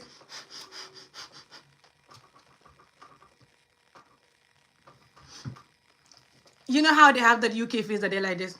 And when they see you sometimes, that fake smile, I don't know how to do it. I just smile or I don't smile at all, But they didn't, I don't know if they do that any other part of UK, but they do that in Scotland a lot. That fake smile they do at work or anywhere, or sometimes on the street even. Or just when they have to smile or leave it. And then, I don't know. Like a robot. They do that the moment they arrive in the airport in UK. But in Gambia airport, they start the misery from the airport in Gambia when they're coming back. Just look at the white people when they're coming back from Gambia, a lot of them. How they're so miserable in the airport in Gambia because they're coming back. The moment they arrive here, they switch. But because when they arrive in Gambia, they're so nice, fake nice. Hello, morning. Hi, morning. And when they see the children, they're like, oh, so cute. Oh, hey, giving them sweet, showing them love. And the Africans, they've not traveled. They've not seen the other side of the white people here abroad. That's why they think that they are God. And when you're telling, imagine if that was me. And I always show you kindness. And the other people are coming telling you don't know Ami is very evil. I know Ami. You're like, but Ami is showing me kindness. And and for example, they're poor, they need help. And I'm bringing them food and help, And I'm like, and you're like, Amy's very bad. Amy's this. If you go to Amy's house, she was treating me bad. And they're like, oh, but Amy don't treat us bad. You're just lying or you're wicked or just, okay, wait till we see that. We want to see. That's why the Africans don't believe you until you come here. Not all white people are like this, by the way. But they're also 2%. The white people are like the Africans, just the 2%. The 2% who are genuinely nice to you, Africa or not. They don't see you like a piece of shit because you're black. They don't think they're better than you because you're black or Asian or other color. It's the 2% or the 1% that genuinely see you like a human. And a lot of black people even deny this. They think that none of them see you like a human. I genuinely believe that some white people will definitely see you like a human. But it's like 1 or 2%. Just like 2% of the Africans that are awake and condemning this nonsense that I'm condemning for our society. And are just very honest and kind and loyal. Thank you so much. The hair is a wig. I sell them. But I wear it and I don't have any foundation on and stuff. That's why it's not matching my own skin color. That's why it's lighter. But yeah. You can buy it, but it's not big there. It's not all the way down here. It's just stopping here. It's big, but it's not big there. My head is big, but it's not giant. But you don't need it to be big until here. But if you have a giant head, some people have a bigger head. I don't know. But if your head is a normal size, then you can wear it. I just have to let you guys know. But it's so cute. I have to put more foundation on the thing here. The thing that is holding the wig. I've not put foundation there properly to cover it from the inside. But thank you. But yeah, I have to go, guys. I did not want this video too long, but just wanted to come here for us to chat about this. I'm going to close it saying that if you're going to Africa, let me know you want to go, or you already been, or you just want to know. Let me know, especially if you're watching this video now or after. Comment, let me know. I normally read the comments on my YouTube channel. At least not all, but at least most of them, especially the ones for recent videos. Tell me if you want me to. Oh, thank you so much. You want me to stay? You know me, I'm very African. I can be chatting here all night. I'm like my mom. I'm very like chatting and bubbly and stuff. And I grew up no TV, no nothing, just us screaming and chatting. My mom, it was 7 of us growing up. But the older one passed away years ago. What was I'm saying? Yes. If you want any of my product or you want to learn Wolof or Mandinka, by the way, I teach English. And whenever I say that I teach English, people laughing at me. That my own English is not good.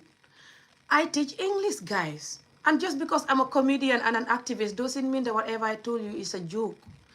I know my English are not the best, but I know some Senegalese and Gambians who cannot speak like me. Not even half.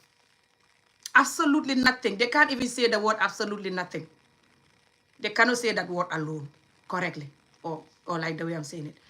At least they should come to me and I'll teach them £25 a month. If you want to learn any of these languages, once a week, Wolof, Mandinka or Fula. Message me my username here, Ami Job, 1980@gmail.com. I will go to Africa in the Gambia in July. Okay, if you want me to do a video about that, let me know. Are you a Gambian? Are you a man or a woman?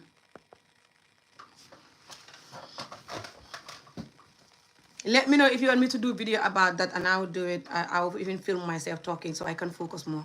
Or I can do a live video for that. But I'm going to say this. You are a woman. Okay, are you married or not? And how long you going for? So, thank you so much. Keep tapping and sharing the video, guys. So this video, I'm going to close it saying that if you are going to Gambia or you just there already, or you just Gambian yourself or African in general and you're going to Africa or you're there already. First, I'm going to tell you, have confidence in you and the universe. Single for 3 weeks. Awesome. Nothing wrong with that. I don't know why I'm laughing at that. That's not long. I've been single for years now. The men, they after me like a vulture because I do video. They see me on TikTok everywhere, and sometimes I look cute. Now it's just the camera is no good. It's dark, and and my face. I've been crying, to be honest, when I saw that woman video that she passed away. That AA woman that was doing video. My face is still like like crying face kind of. I'm just not me when I see her. Not just I get death threat a lot for my videos, especially when I'm talking about FGM and when I'm talking about that imam in Gambia who is saying that if you don't FGM your daughter when you die, nobody should go to your funeral. And I keep questioning why Gambians are watching him talk like this. Why he's so focused on FGMing girls, an imam, a man. They said I'm rude. And they just, the way I condemn bad marriage, especially on the men's side, men who cheat, lie, even just abuse their women physically, mentally, emotionally, neglect the woman and children. I am talking about that for years now. And a lot of our men don't like that. Why was she unalive? She was unalive mainly because of, opportunities, money. One of her friends, this woman that is unalive recently, the British woman that was put in a well. They still doing investigation. They said, I did like the Africa investigation. Cross Africa, their investigation. 99.9% of the investigation will go the way they want. I meant to say that I will be going to Gambia for 3 weeks. All right, you're going to Gambia for 3 weeks. Where are you going to stay? By the way, I am planning to be a travel agent. And don't laugh, okay? I am planning to be a travel agent. I have this plan for a long time. I was waiting for my children to be older. And now they are getting older. And I have an organization now. I am launching my travel agent. Once I launch everything, I will let you guys know. If you are anywhere in the world, you can either go with me or we meet. Like I'll tell you the dates that you can book your flight that I'll be in Gambia. And I'll take you to places, guide you, protect you, tell you what to do and what not to do. We're going to have meetings, protect you. We can go to the beach together, go to places together.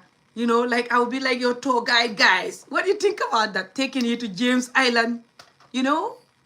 I have that idea for years because I like people and I like talking and entertaining people and I have energy. I don't know yet.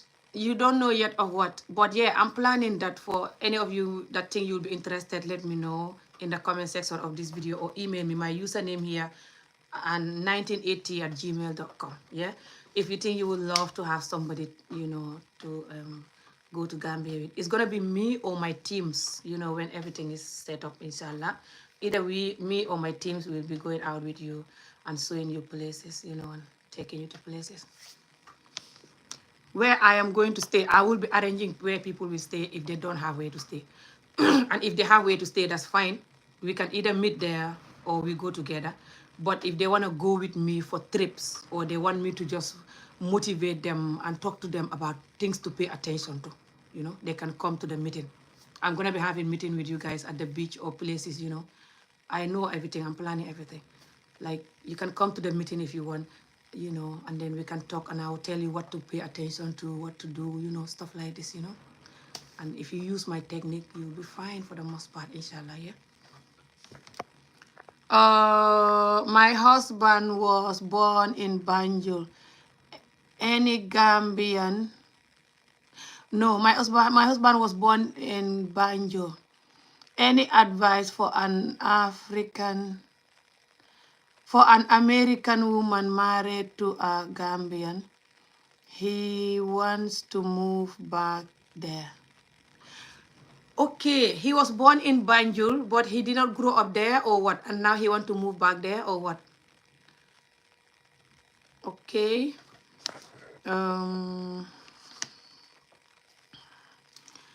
Where am I going to stay? Yes, I answered that already.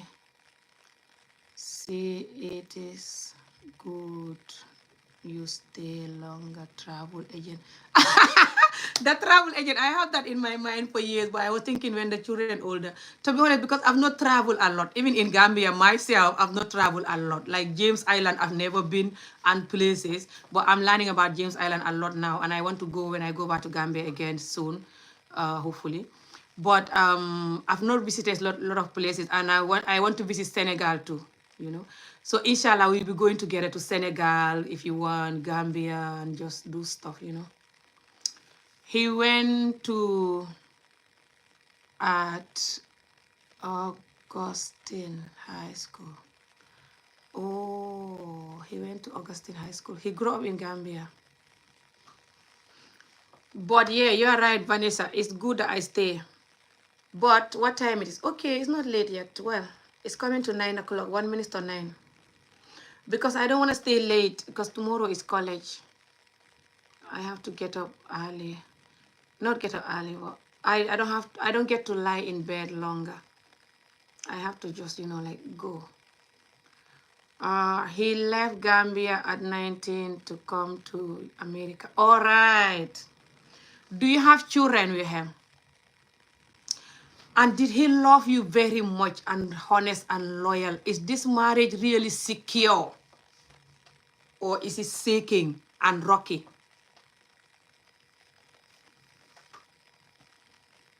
There is a Gambian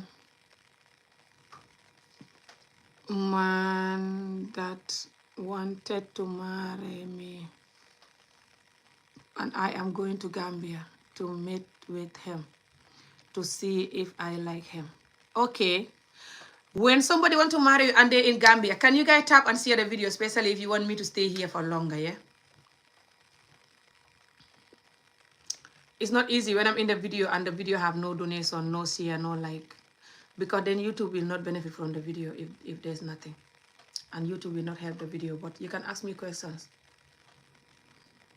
Now, this man who want to marry you, I mean, who you talking to, and he want to marry you, yes. Do you know if he's really Gambian or not? And do you know you guys can talk to me and I'll help you? I don't just teach and you have to pay £25 and once a week you learn, no. And 1 month, £25, you learn Wolof or Mandinka or English. Don't laugh that I teach English. There are some Gambians and Senegalese who cannot speak English like me. I swear to Allah, and I can teach them English. My English are the worst, but at least you're hearing me now. Yeah, they can communicate. Now, listen to this. I also do, like, if you want me to talk to you about relationship or knowledge about Africa, something like this, I'll tell you what I know, but you have to book me. You pay £25 for the hour and talk to me. You can even play the audios, play his voice if you want, and I'll hear. Do you know a lot of people that are not Gambian, they lie they're Gambian? Including my ex, who was a Nigerian and was in Gambia. Don't make me talk. He have a Gambian passport and lied that he's a Gambian and was married to somebody who bring him to Sweden. And he's not Gambian. He's from Nigeria. Do you know a lot of people from Nigeria, Sierra Leone, Ghana, Ivory Coast, all these other African countries, even Senegal, they're in Gambia. And some get the Gambian passport to use it to get someone abroad, because Gambia have a lot of tourist people. And Gambia have a lot of chance to travel because Gambia is very small. And Gambian people, for some reason, a lot of people love Gambian people for some reason, because Gambia is small, I don't know. Lot of them come there and they're not Gambians, they're Nigerians, Ghanaians, Sierra Leone, all the African countries. And they lie that they're from Gambia. It could be man or a woman. And they can even show you their passport. Unless you're an original Gambian, you talk to them, interact with them, you will know they're lying. Nothing wrong with that, but be careful. Something is only wrong if they're evil. So, because if they're not evil, why they lie about their original place they're from? I'm not saying he's lying. I don't know him. He could be 100% Gambian. A lot of Gambians are on the internet looking for partner, or just you introduce them with somebody, or they know you through the internet or something. A lot of Gambians want partners outside of Gambia. Some are genuine, some are not genuine. Man or woman. But be careful. It's not everyone that tell you I'm a Gambian is a Gambian. I'm telling you this. Be very careful with that. People telling you I'm Gambian, I'm Gambian. Gambia is full of foreigners. It's unreal. Gambia is full of... Half of Gambia, or more than half, is not from Gambia. Half of Gambia, or more than half, is people that one of their parents is from Senegal or Guinea or something like me. My dad is from Senegal. My mom, her mom's side, my mom's side, they rooted from Senegal too. I don't know whether her dad is rooted from Mali. I think so. I'll ask her again. But my mom was born and raised in Gambia. But my father crossed the ferry from Senegal and married my mom. Like many other Gambians. Their parents crossed the ferry or cross from, Guinea or wherever they come from. Their parents or one of the parents. A lot of Gambians. But the other Gambians that just cross and have Gambian passport or Gambian ID card or just lying that they're Gambian, it's more. Lot of people tell you they're Gambian and they're not Gambian. I'm telling you this right now. Very loud. But some are Gambian though. But if you don't have an original Gambian person to identify them, how are you going to know? You don't know the difference. You cannot tell the accent. Some master the Gambian accent, by the way, by lying. To use it to get what they want. But you can easily tell. They cannot really master it like a proper Gambian. Black women out in the diaspora need to be careful traveling and marrying African men. We are not used to the culture and can really fall victim to those men. Yes. And even us, Us African women that live abroad here too, and we are going back to Africa to get married, we have to be careful too. Or even marrying here, especially when you marry to some close-minded, wicked African men. You have these 2% of African men who are very open-minded and honest and kind-loving. You can meet them here, you can meet them in Africa, but they're 2%. But don't give up if you really want a good marriage with an African man. That's the truth. Don't give up. It's worth it. A good marriage with a loyal man is worth everything. A good marriage with a loyal woman is worth everything. Just like you want your degree or you want to lose weight, how you don't give up, or you want to be healthy, you don't give up. I don't give up on my health. I even end up selling moringa now. I sell moringa powder from Gambia now for a long time. Fresh moringa powder. I even package some. It's here, I have to post it.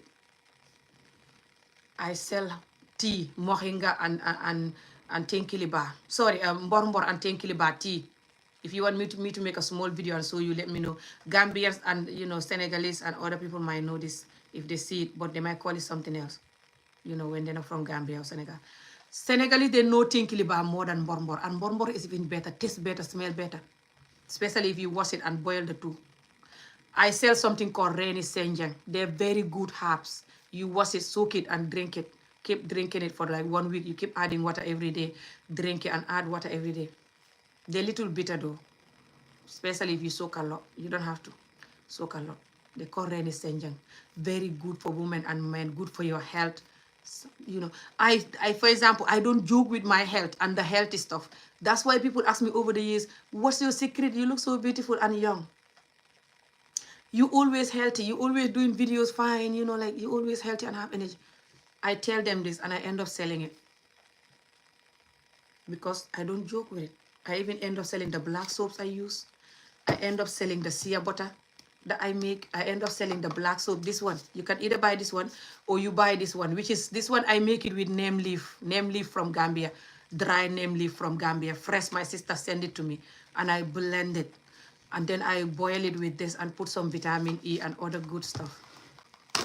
And then I make this sea butter with vitamin E and other good oil that I use for years. I sell it now. Why? Because I don't joke with my skin and my health, and people always ask me, what's your secret?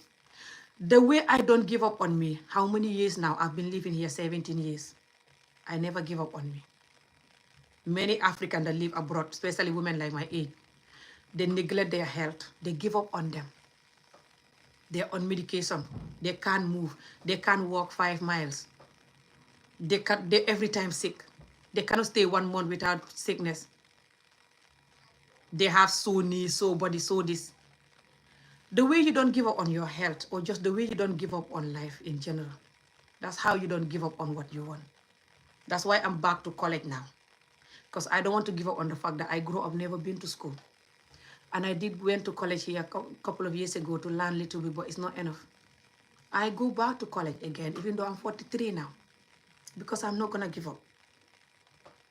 You don't give up on anything good you want, love or not, if you really want it. Because if you don't do what you really want, you can never be happy. I'm telling you this, especially if what you want is healthy and good. Try it. Don't give up. But you have to know that it's only 2% all over the world. I saw expert of love talking about how it's only 2%, especially when it comes to men, that can give you genuine, caring, honest love and never ever betray you no matter what. It's only 2%. Some will even tell you 1%. Doesn't matter America or UK or Africa. All over the world. But especially Africa.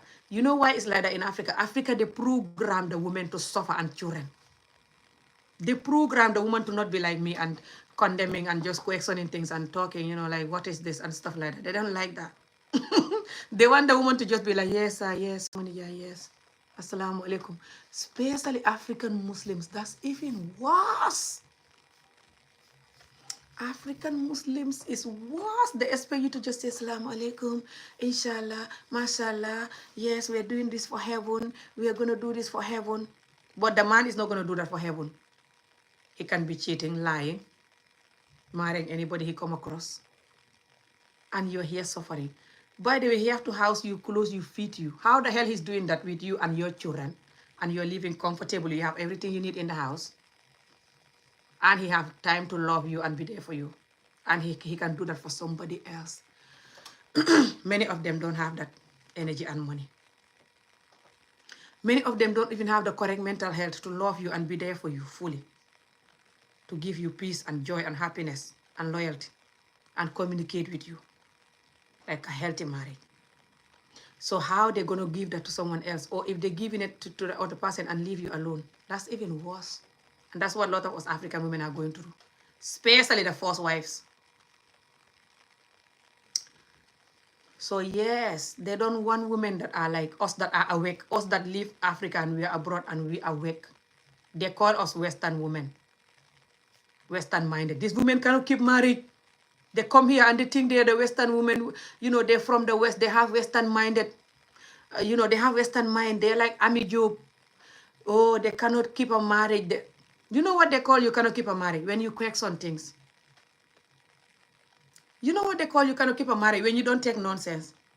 When you're like, you cannot be cheating and lying. And don't have my time. And just have sex with me like a sex chicken whenever you want to. Jump on me like you giving me the sex. Sarangiri yalla, take it. You cannot do that to me. And you cannot lie to me. And you cannot treat me like a piece of shit. You're gonna love me. Tell me the truth. Spend your time and money and energy on me. Or you're gone. Or I'm gone. That's what they call you cannot keep a marriage. Don't you know that's what they call you cannot keep a marriage? They call you not giving up yourself. Working for them 24 hours by cooking, cleaning, and listening to them, and even giving them your money. Like a hopeless, desperate slave. Giving them your soul. They even get you pregnant. They can ask you to get pregnant when they don't even want a baby from you.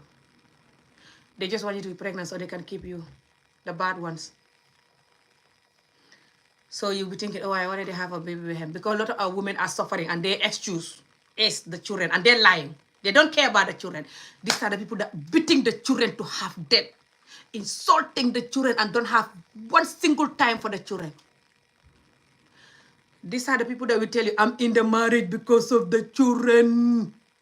They cause this whole problem, the hypocrite women in our society. The hypocrite women in our society are the problem. Keep tapping and sharing, guys. I like that mindset. You have to have that mindset or your finance. What are you going to do? They're choking you to have it because you can't breathe. What was I saying? They hate that type of mindset. Lot of them, they call it, you cannot keep a marriage and you're a bad influencer. Hey, people like Ami Job, really bad influencer, yeah. Hey, and they always in the internet talking. Hey, any woman listening to them will never keep a marriage. Hey, and Amy's married 110 times. And oh my God, look at the way she talk to men.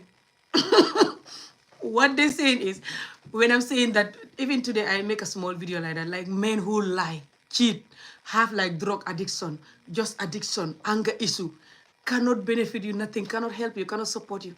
Don't marry them. They can never be a good husband. I make a small video like that. I think it's on my story. I make it in English and in Wolof. They hate that, lot of them, when they see that, they're like, this is why you never be married. Even the one I post here on my story, one person commented, I think he's Senegalese. He commented in Wolof, ooh, then you cannot marry here. Me, I'm not married, but I will not marry you. Something like this. Who want a man like that? They always telling me, if you don't change how you talk, you cannot be married. Who want a man like this man that I'm condemning? Did I want a man like that? Any man that cannot marry me because of the way I talk, you are like the way I talk. You are like, the people that I'm talking about. Because I'm not talking to you. I'm talking to those people. If you are a woman, you will want a husband like that. No. So why you think that I want a man like that? A man like that don't respect women, don't respect himself, don't respect the children. That's why he's like that. He knows what he's doing. And you want me to respect him, me stranger, me a video person, Amy. I should respect him from outside of the video. think of him and not to tell him lying, cheating, idiotic man. I shouldn't say that. I should respect him. But him that have his wife and children, right? His blood, his home, his family. Him cheating, lying, treating them like a piece of shit, that's okay. But me doing a video person, I so respect him and talk to him nicely, like, you know, don't cheat. How do you even talk to them like that? What do you say? Okay, what will you say? If you're talking like what I talk about, how will you say it nice? How? These things are serious and raging. Women got on a life for bad partner. Women got cheating on and horrible stuff happened to them. Now they're going to say some women do it too. Yes, but more men do it than women. More men cheat than women. More men on a life women than women. More men take your money and make you have children and suffering than women. More men get you pregnant and deny the babies than women. And the women have to carry the babies, by the way. So, especially for Africa and Africans society, more men do these things than women. You can't deny that if you want to say that more women do it. Everyone knows that's a lie. In our society, that's a lie, that more men do it. But you can lie if you want. You have that time to lie, just to favor you. Now I have to go, I swear. Now, I'm gonna I'm gonna read your comments. I'm coming. I mean, they're like I mean, they are like that. I know, right? Because of childhood trauma. I know, but they have to agree that they're traumatized and they change instead of getting angry that I'm talking about it or just calling me names and stuff. They can do that. That's not gonna stop me at all. So, and they're too stubborn. And they're gonna say that I should stop talking about it. They will never change, a lot of them. All these years I've been talking about this. If it's like 10 men that watching me, maybe 2 of them change by now or 3. 7 years I've been talking. If there was 10 men that, for example, watching me from my first video on YouTube, on Facebook, until now, and this man is following me, TikTok, Facebook, here. If there was 10 men from our culture, African men, 10. By now, it's only 3 or 2 that change. Billahi, wallahi, tallahi. If there was 10 watching me 7 years ago till now, they take that long to change. They never change, lot of them. They're too chronic and stubborn and have giant egos with their evil behavior. And sometimes they change when they're old, when they're like 75 and they're not well and their manhood cannot walk, you know. They're like, let me worship Allah now. I've changed now, yeah. Look at my wife. When I was younger, I was cheating and she was quiet. And now she's enjoying me. I'm now good. She's not enjoying nothing. You're already old and done. She can't even do anything with you. She already angry and rage with you for years until she hate your God. She's just faking. Who will wait 30 years, 20 years? 30 years, not 20. That's too little for you to change. 30 years of you cheating and treating her bad. So you have to wait for that. 40, 45, 50. Because a lot of you get married when you were 20-something. And the woman was like 20, less than 20. Or when you are 30, the woman is 20. You marry her. Or less than 20. Especially if it was underage marriage, like what happened to me. So how the hell now the woman have to wait until 20 years after? Some of you are cheating and you have children that are 20, 25, 30. And you're still having sex with people that you're not married to. Lying to your wife, treating your wife bad, talking to her bad, abandoning her altogether. Don't talk to her. Don't have enough time for her. Don't cuddle, kiss her, buy her flower. 30 years later. You want me to wait that long for you to change? You're going to change 1 year or 2 before you die. When your manhood cannot walk anymore, cannot even do nothing. It's like that because you're too old and have all the disease in the world. And I'm waiting for that. Why the hell will I wait for that? Who are you for you to want that? And they're going to want you to wait for that because of the children. They're going to say children. They don't care about the children. They should look at the children and not to do that. But they're telling you to look at the children and take that. You look at the children and take that nonsense. But they cannot look at the children and not do the nonsense. Anyway, back to the topic that I was talking about before I go. Hello. So this video is for the AA people that passed away in Gambia. May their soul rest in peace. And I condemn this, and the Gambia government should get up and do something about this. I'm going to make another serious video about this tomorrow, just video that I'm sitting and recording or standing and talking. But tomorrow I'm going to college. It's going to be when I come back, or it's going to be Wednesday, because Wednesday I don't go to college. I go to college Tuesday and Thursday. My dear soul, rest in peace. I'm sorry to all their family and friends. Please understand that these people can do this to us or anyone. They're not just doing this because these people are AA people. Recently, if you look down here, you'll see the video I post today. I have a picture of a girl with a red dress behind me. She was on a live by one Senegalese man. She was young. She was 20-something years old. She was at work in the middle of the day, 2 o'clock. The Senegalese man came and said, can I have water to go to toilet? She gave him the water. He went to the toilet and with the knife and start stabbing her at her shop where she works. She worked at this MoneyGram / Western Union type of a shop, you know. Very evil. The man have the blood all over him, and you know, the girl was so young, everyone was rage. A lot of Senegalese people are going to Gambia, and the SA people or unalive them. It's happening because Gambia have lot of Senegalese. It's like half of Gambia is Senegalese that came, or people that their father is a Senegalese or mother is a Senegalese, just like me, how my father is a Senegalese.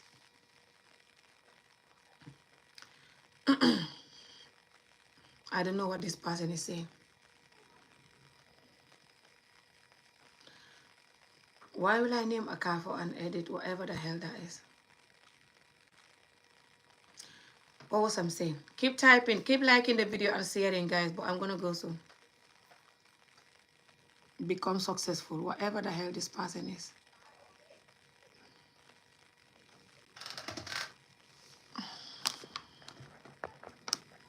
Who is this person?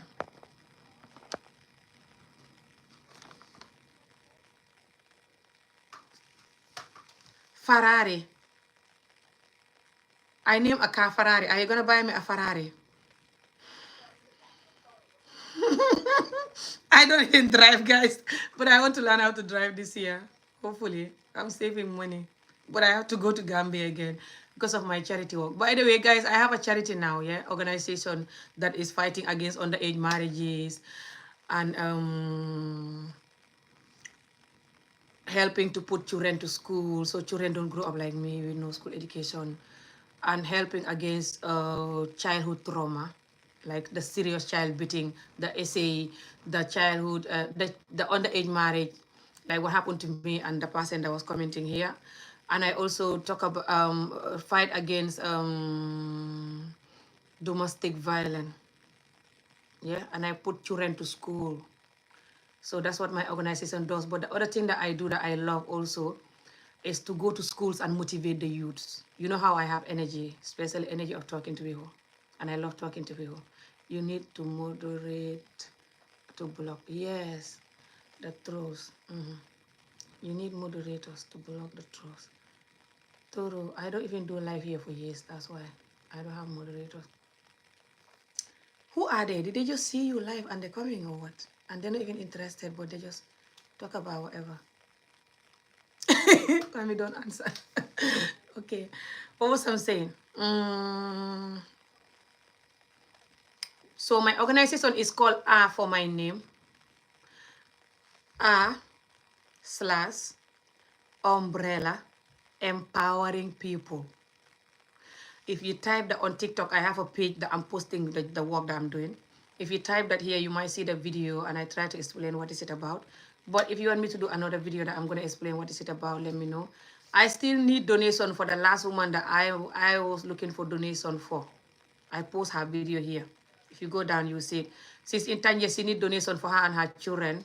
2 of her children need to go to school. They've not been registered to school. She have 5 children, 1 newborn, and the other 4 that are older, and they live in extreme poor condition. And some Gambian was commenting. I have one Gambian lady who is one of my followers. She live here in the UK, and her last name is like mine, Job. I really appreciate her. I don't want to say her name, but she live in Glasgow here, not far from the city I am. She donated her $10,000 and the woman was so happy. It was like heaven. When she received the money, she was crying, her and her husband. You can see the video is here. If you keep going down, you'll see a video of a woman with children, you know, sitting. That's her. She still I need to put 2 of her children to school, looking for donation for that. And so I put children to school, but I normally put them to private school that is in Tanje because I'm working in Tanje now, you know, until hopefully I will go further. But right now I'm focusing in Tanje. Tanje have one primary school that is very bad. The government school in Gambia is not the best, especially Tanje primary school. They don't have all they need. The teaching system is not the best. The children will go there until primary 6. Most of them cannot write a correct sentence or understand correct English. So they go to this particular school that is called Tanje Life, if I remember the name. But you see the uniform with the children here, or if you go to my TikTok page, you see the uniform with the children. I have the receipt. I will check the name again. I remember, I think it's called Tanje Life, if I remember. That private school. They will normally pay just like £100 for the whole year, and they can even buy uniform from it and books. Because the school will sell you the books. For the child when they're just starting, nursery. They have nursery, they have primary school, they have high school all together. It's better than the government school in Tanje. It's one government school with so many children in the class, and the school education there is not the best.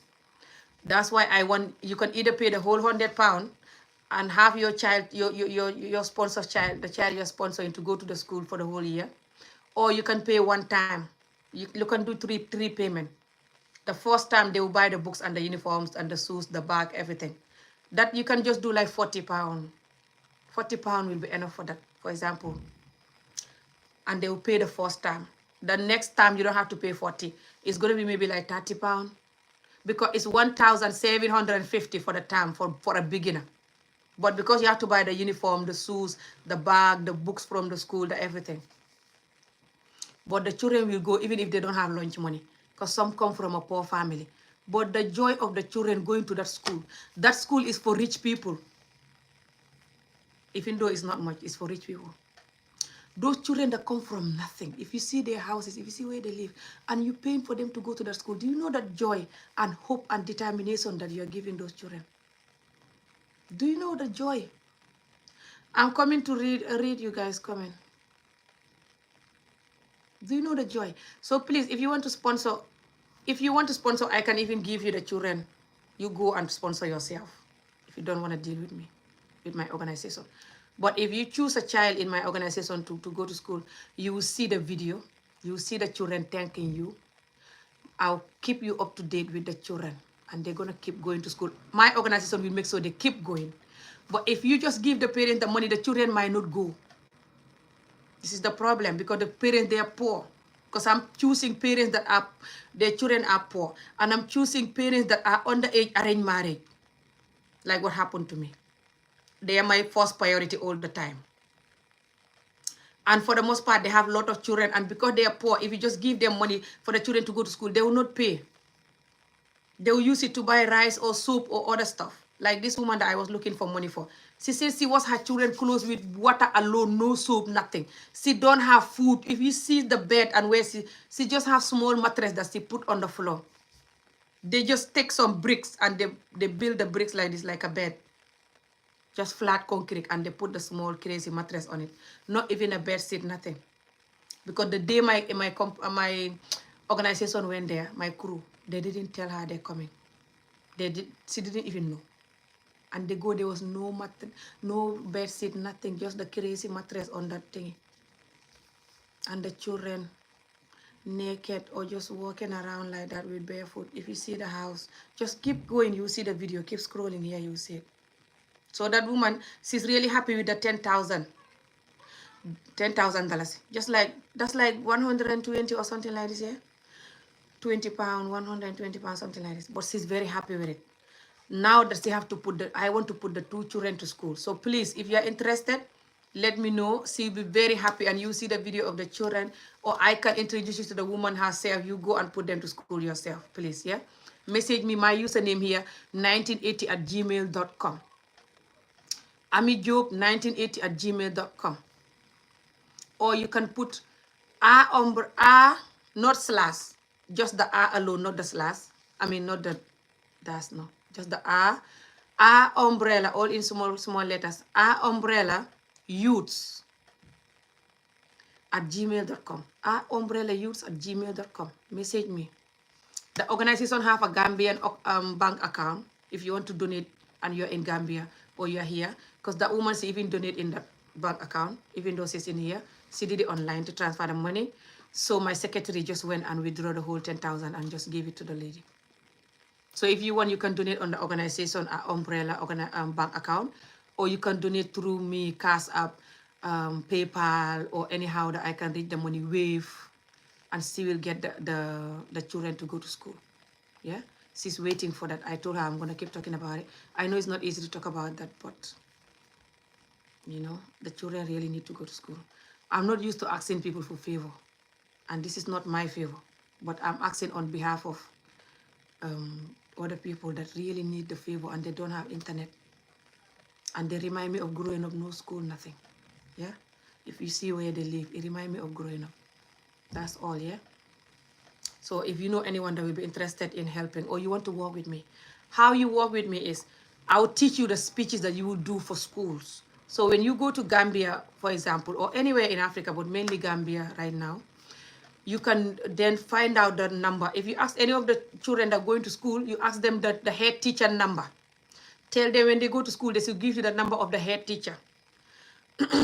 and they should tell the head teacher that there's an organization that want to come here.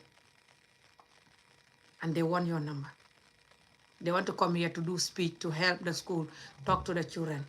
Or they want to talk to you about helping the school. So then he will give his number to the child. The child will bring it to you.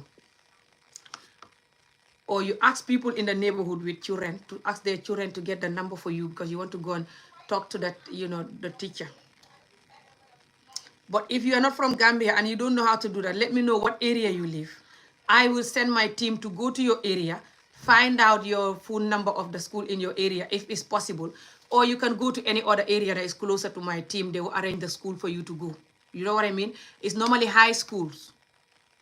High schools. But even primary school, you can talk to the big children, because the big children are sometimes 15 years old or older in primary school.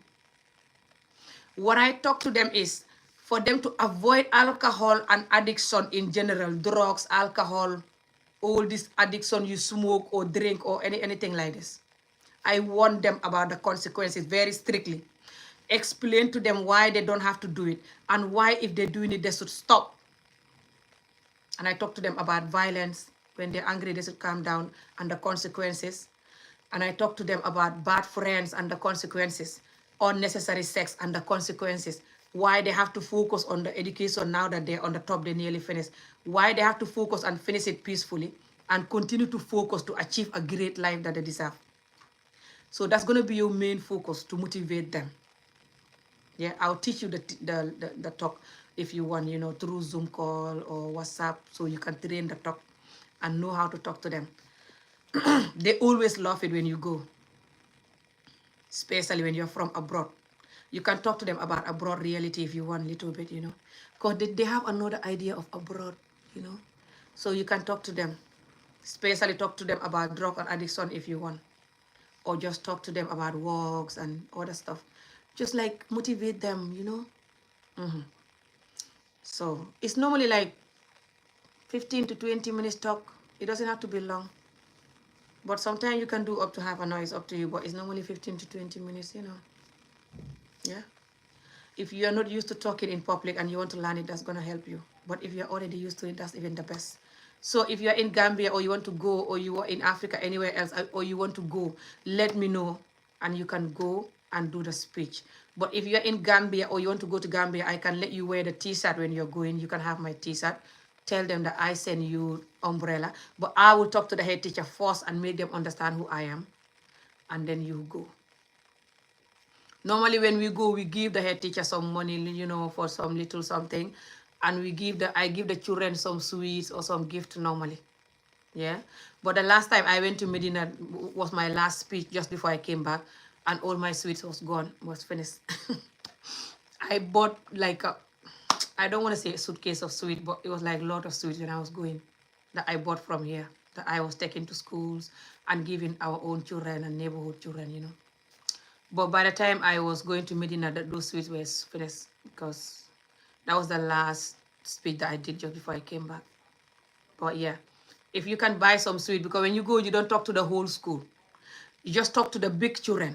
You're like, if it's high school, you're talking to the big children, like the highest, the ones that are about to leave school. You're talking to them. And if it's primary school, you're talking to the group that is about to leave school. So you don't need like a lot of sweet, like a whole truck of sweet for that. You know what I mean?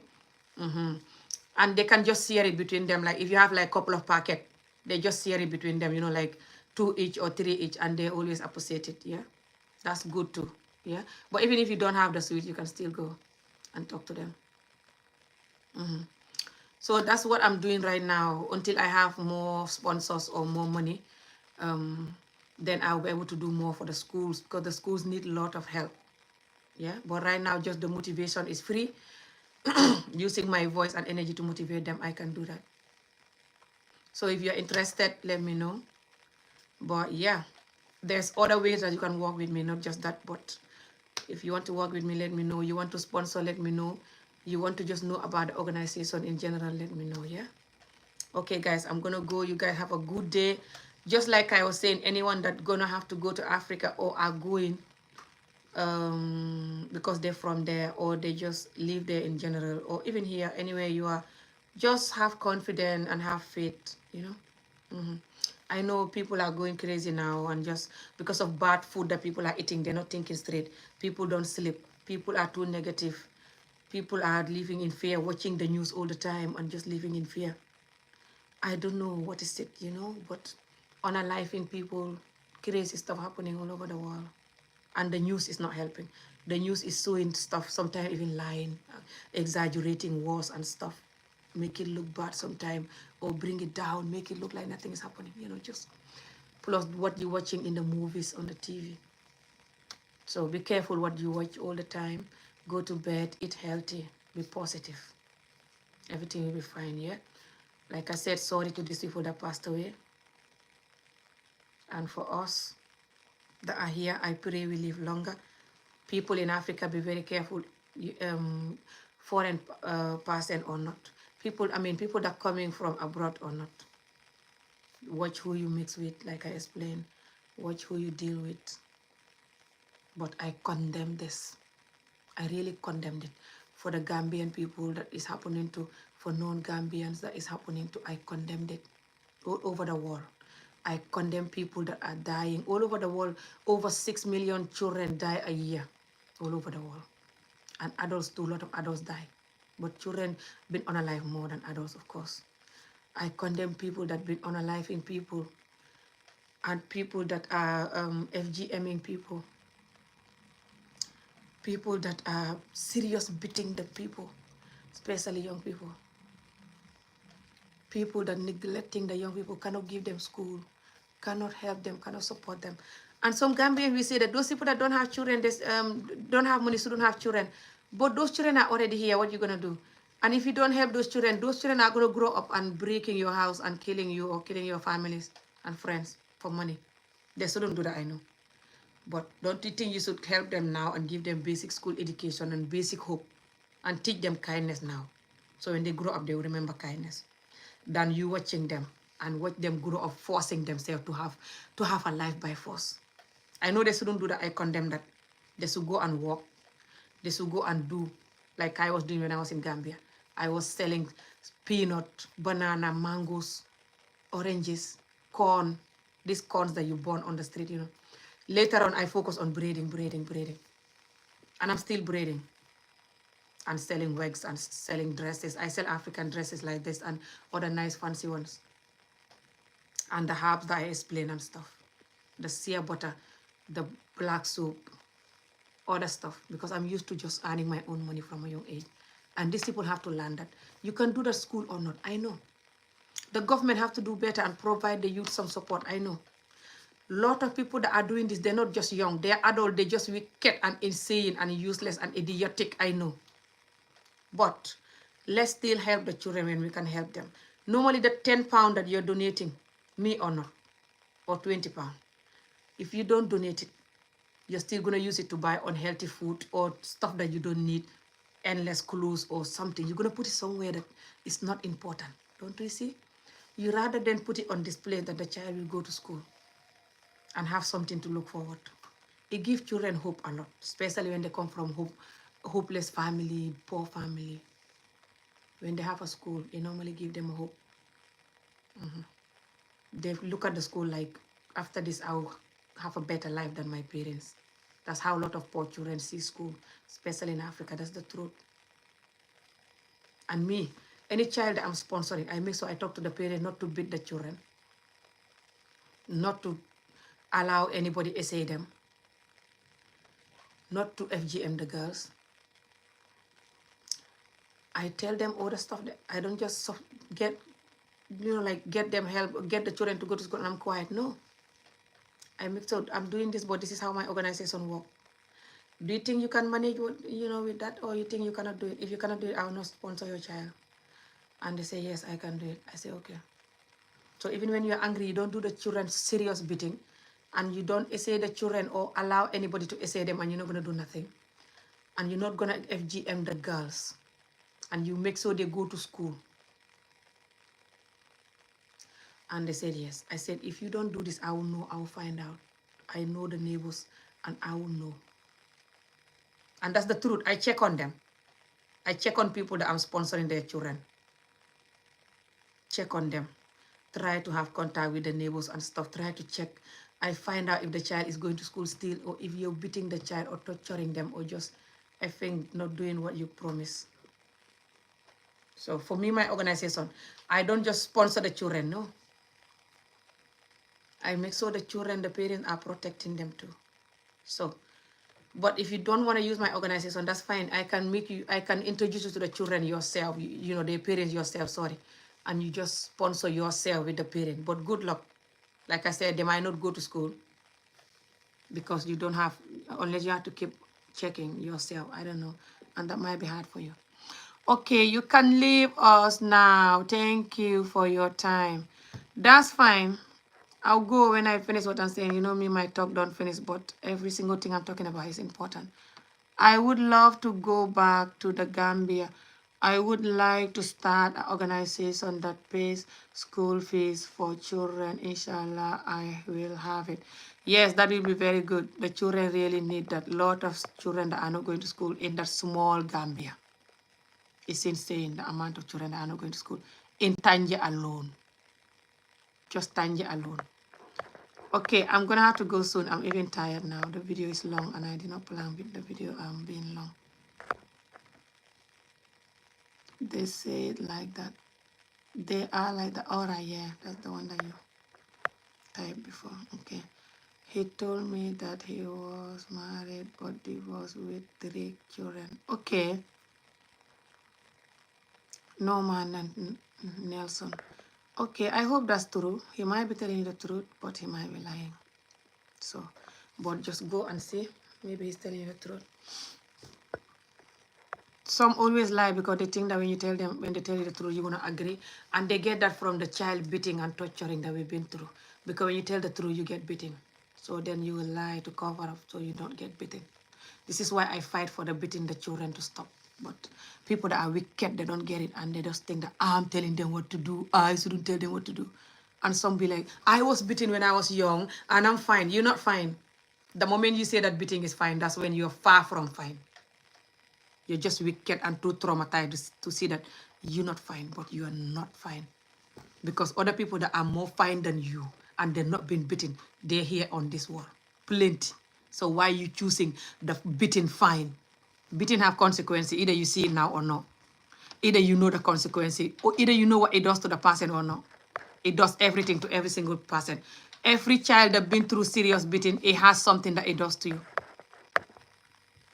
Up to you to see it or not. Up to you to agree or not. But it's there already. Up to the person to fight that and change it or not. But it's there already. Black woman in the diaspora. Yeah, I already read that. Okay, I'm gonna have to go, guys. Hello. Yes. So that's it. If anyone want to work with me, just let me know. Email me. My username here at gmail.com or at umbrella youths with the S at gmail.com. Umbrella youths with the S, like youths, more than one, gmail.com. Can I know your name? My name is on the YouTube channel. And then, oh wow, really? I don't know what that person is saying. Wow, really? So yeah, just good luck for all of us, and sorry to these people that passed away, like I was saying. And we still don't have to give up. Doesn't matter where we are, Africa or not. We keep going positive, watch out for each other. And I condemn this, and I'm begging the Gambian government to get up and do something about this. When I was in Gambia, I saw a lot of people training to be in the army and immigration and stuff like this. Let them continue training. The Gambian government is in trouble because a lot of the youths are running from Gambia to come abroad here in the Backway. Three of my cousin passed away. Some passing away on the way. Some escape and they're full in Italy here. Don't have their document, suffering. Some have their document and still suffering. But a lot of the youths run away from Africa, especially Gambia. That's the truth. And a lot of people don't take their children to learn medicine or learn stuff. So they don't have enough doctors. They don't have enough nurses. People in the army and police, a lot of them are running away, coming here. People that have to be army and police, they're running, coming. Because through they don't pay them enough money when they employ them. And the service is not very organized and good. And it's a lot of wickedness, by the way, in that field. Army, police, immigration, nurses, doctors, all of this government sector, even here in the UK, lot of wickedness going inside, within the people that are working. These miserable people that cannot give you peace, especially at work, they're everywhere. The stuff that goes onto those workplaces, a lot of youths are not ready for that. They rather just go and try to come abroad or something to work in the supermarket or something. Although that's not the best. You should work for your country. You should be happy. But they don't pay them enough money. And it's a nightmare to work there. And they don't even have the stuff they need to do the work. So the government is trying to train some youths. But a lot of the youth don't want to work. That's the truth. That's why they don't have enough police, enough army, enough this, enough that. People don't want to work there. They're running and coming here looking for white person or a person or any foreign person to marry to, than going to work there in the army or police. That's the truth. But still, Adam, I'm begging you, do your best to have enough enough police people, enough security. Please. And the country people should learn to protect themselves. You should have border check, border control. The amount of people coming to the country, I know it's very difficult because Africa, they don't have like fingerprints and stuff to know who is coming, is a criminal or not. People are just coming. Even here, people are trying to sneak. It's been in the news, people going, in the bus. You know the bus where they put their bags and stuff on the side, you open it and you put the luggages. Migrant going on the bus from France, the bus that was taking the children there for the children to go to school trip in France. 2 migrant immigration in the bus, where they put it there. You are so funny, my sister. Thank you, because my English are not even good, but I'm going to make sure you know what I'm saying here. You know the bus here, they have this side on the, you put your luggage and stuff. They went to France to take the children for school trip, and 2 migrants inside the bus. They didn't show their face. I don't know whether they're black or not. I was like, I hope they're not black, so embarrassing. 2 migrants go inside there where they put bags. They bring them to UK. And the UK also complaining for that, saying that the people coming and they don't know if they're criminal or not. Even UK or not. A lot of the white people, they're complaining. It's not just because they're evil and people coming the right way, get visa and stuff, and they know your history and stuff. It's not because of that. It's because of the people that coming from, Backway or something, just coming and they don't know their history. They could be criminal. That's what they're afraid of too. So, and in Africa, it's harder. People just coming, especially Gambia, coming from everywhere. So it's very hard, I know. But please, let's take this serious. And for some Gambians that are saying, when Yaya Jammeh was here, it wasn't like this. I'm going to say this to you before I go. Yaya Jammeh was a dictator. How the hell you expect dictator leadership to be the same with the non-dictator? That's like saying that a dictator will cat husband. It's not like the kind loving husband. How are they going to look alike? The kind loving husband gonna let you be free and do what you want. Not what when you're doing bad, but cannot cage you. Cannot tell you if you don't do this, I will bury you 7 meters down, like Yaya Jammeh was doing. Cannot have a well that is full of crocodiles that he will put you in for crocodiles to have you for breakfast, like Yaya Jammeh was doing. Why you fight for democratic? And now you have democratic and you're insulting the democratic because you're not used to democratic, because you're very harsh and wicked and hate yourself. You like to be treated bad. Yaya Jammeh time that he was getting rid of people, he have a big well with crocodiles that he was feeding the crocodiles humans. You saw the human bones that was dig out of that well, that crocodile well when he was gone. You saw the videos. You hear people that are working for him telling you it.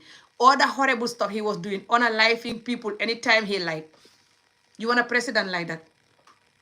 Go to Yaya Jammeh, then he's at Equatorial Guinea. Go there, he will be your president there. He's living in the president's house at Equatorial Guinea. That wicked democratic free dictator president. Dictator, can't say the word. Dictator. That Equatorial Guinea old man that is wicked. Yaya Jammeh's father with wickedness. His Yaya Jammeh master. Go to their country, Equatorial Guinea, and live there. Because Yaya Jammeh is living at his state house, his parliament, his compound. So he's still going to be like your president because he's in the president compound. Go there. Why are you in Gambia? All of you Gambians that complaining, I'm not in any government there, but this is embarrassing and insane. The country is now a democratic, and you want him to do the dictator work by killing and arresting and angry. You see, he doesn't do anything. He's doing something. He cannot talk like Yaya Jammeh was talking. That's the truth. Because Yaya Jammeh was not democratic. Yaya Jammeh was insulting people, especially the white people. You see how he would talk to them on a video, telling them to get to hell. How can a democratic president talk like that?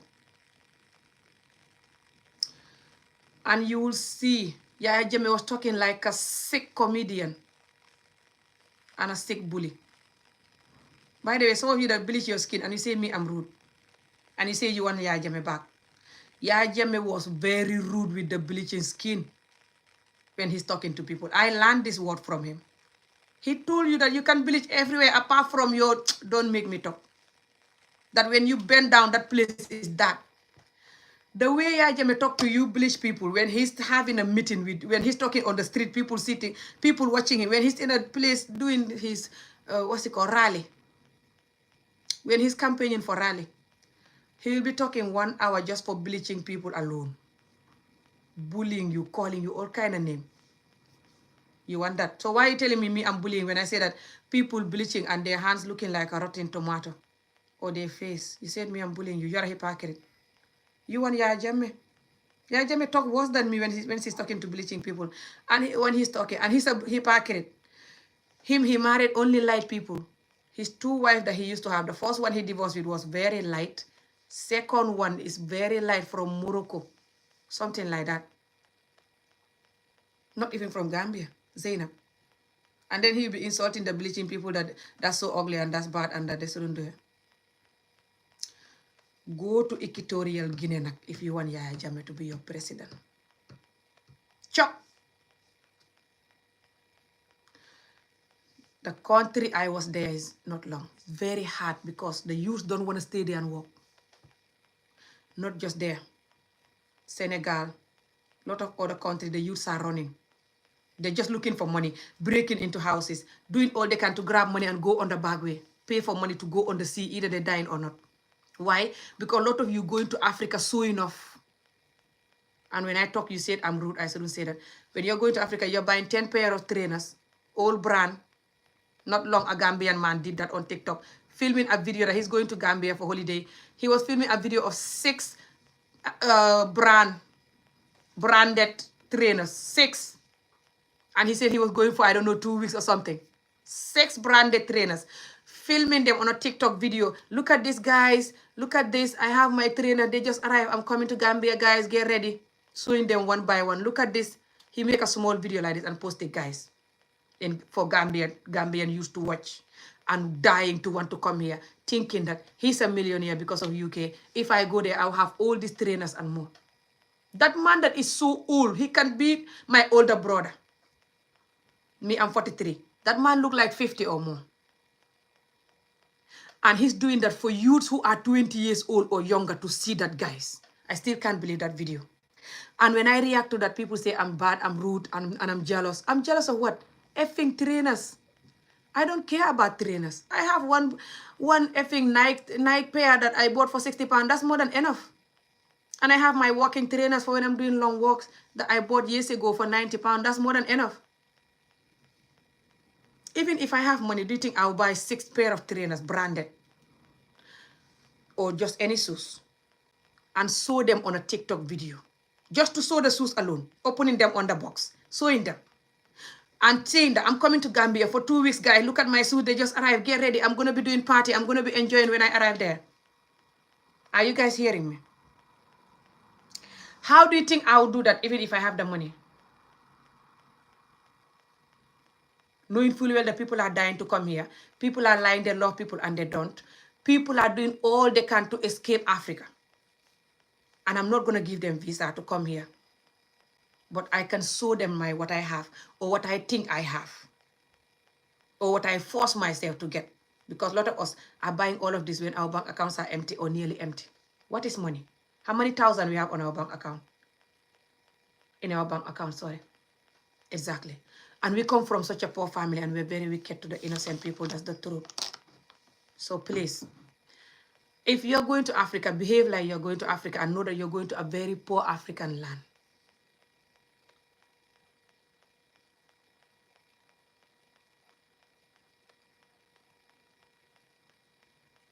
Sorry, I'm looking at this ad they put there.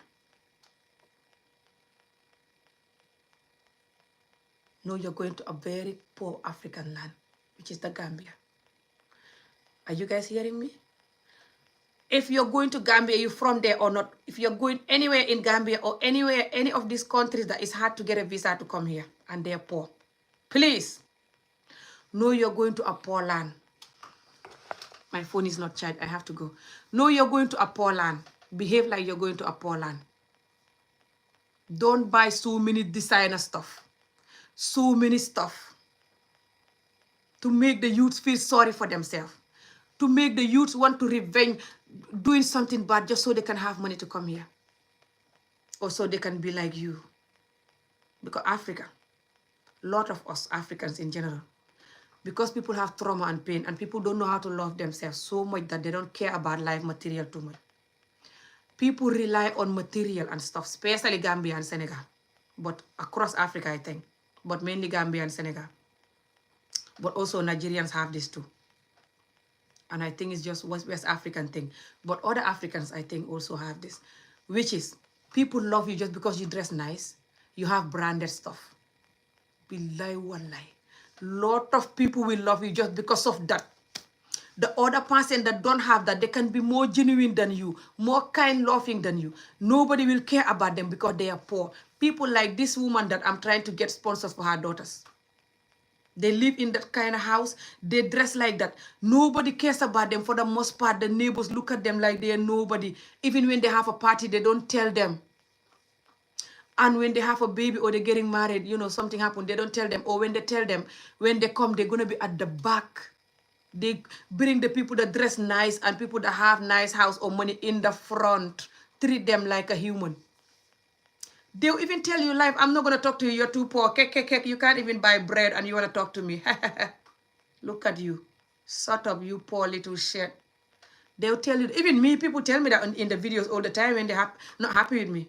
They said me, I'm too poor for them to talk to me. And that I grew up in a poor family and that I'm still poor and that they're not going to talk to me.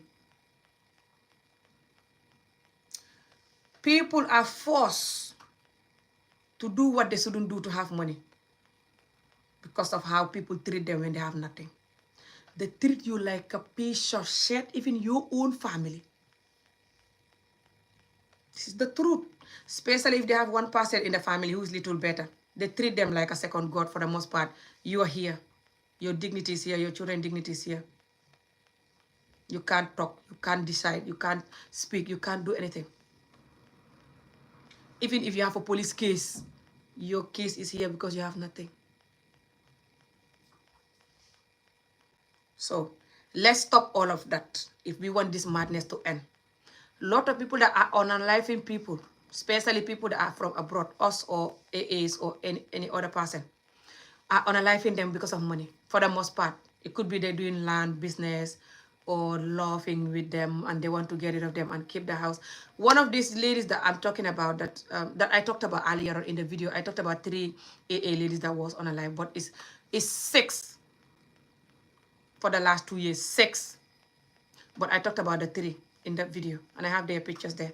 The video is here. If you go down, you'll see it. It's 10 minutes. One of them, the man was a Gambian man. And when she passed away, the man said that they were sleeping in the night and the man went to the toilet. And then the woman just said that, oh, that she have a heart. And the woman have a heart attack. When he went to the toilet, the woman have a heart attack. I don't believe that. Can't believe that. You believe that if you want. I don't believe that. And the woman was just like this. That's different from this recent one that is unalive and her body was put in a well or a sockaway. Sockaway is this deep, they normally dig up this big deep place in the compound, one corner, for all the dirty water to go. And then when it's filled, they'll get a truck to soak it with the pipes and go and waste it. Because they don't normally have system that going through everywhere, you know, like Europe, for the dirty water and killing water, you know. So they have sockaway. They put dead bodies on those sockaways. They push people there to fall and die. They put children there. In Senegal, not long, the truck went to dig. I even make a video about that, small video. The children went to dig up the truck went to take the water from the sockaway with that big pipe. And they found a child that was there. They see the bone and everything. They put people in a well, children and adults, put them in the sockaways. Mainly, especially for money. They get rid of people for sacrifices for money. All the time, adults and children getting rid of them for sacrifice. Cross Africa and 6 Asian countries that does this. So, us that think we have money or we have tiny money and we are sewing of designer stuff, sewing of so many pair of shoes, sewing of so many expensive stuff, especially when we are going to Africa, we are the main cause of this. And people have been insulting me because of this for years. I talk about this for years in my videos. That us Africans, especially Gambia, even if we have money, we should behave like we come from a poor family. We should behave like we know where we're from. And know how hard it is for people to have visa and come here. Know how they even on the way trying to come here, or stopping, taking people's stuff, you know, just so they can have money to try to come to the Backway, because they have to pay a lot of money for that. It's not free. And even though sometimes they're like this on the way. And how they fake laughing people so they can marry them to try to come here or try to have money from them or a house or something, you know. That particular woman that I told you that her husband, you know, lied, her boyfriend, sorry, the Gambian man, younger Gambian man, lie that the woman, you know, had a heart attack when he went to the toilet at night. How can that heart attack wait till you went to the toilet? The heart attack have to wait till you go to the toilet. Just from here to the toilet and I have a heart attack. That happened, but very rare, and I don't believe that. They poison you. They can poison you. When they poison you, you go to the hospital. They don't tell you you're poisoned. They can pay the doctors. Africa, they can pay the doctors, pay the government, pay the police, pay the armies, pay anybody to get away with it. Especially if they're from there. The man take the woman house, take the woman, everything that belonged to the woman, and was angry that he have to take the dead body to America.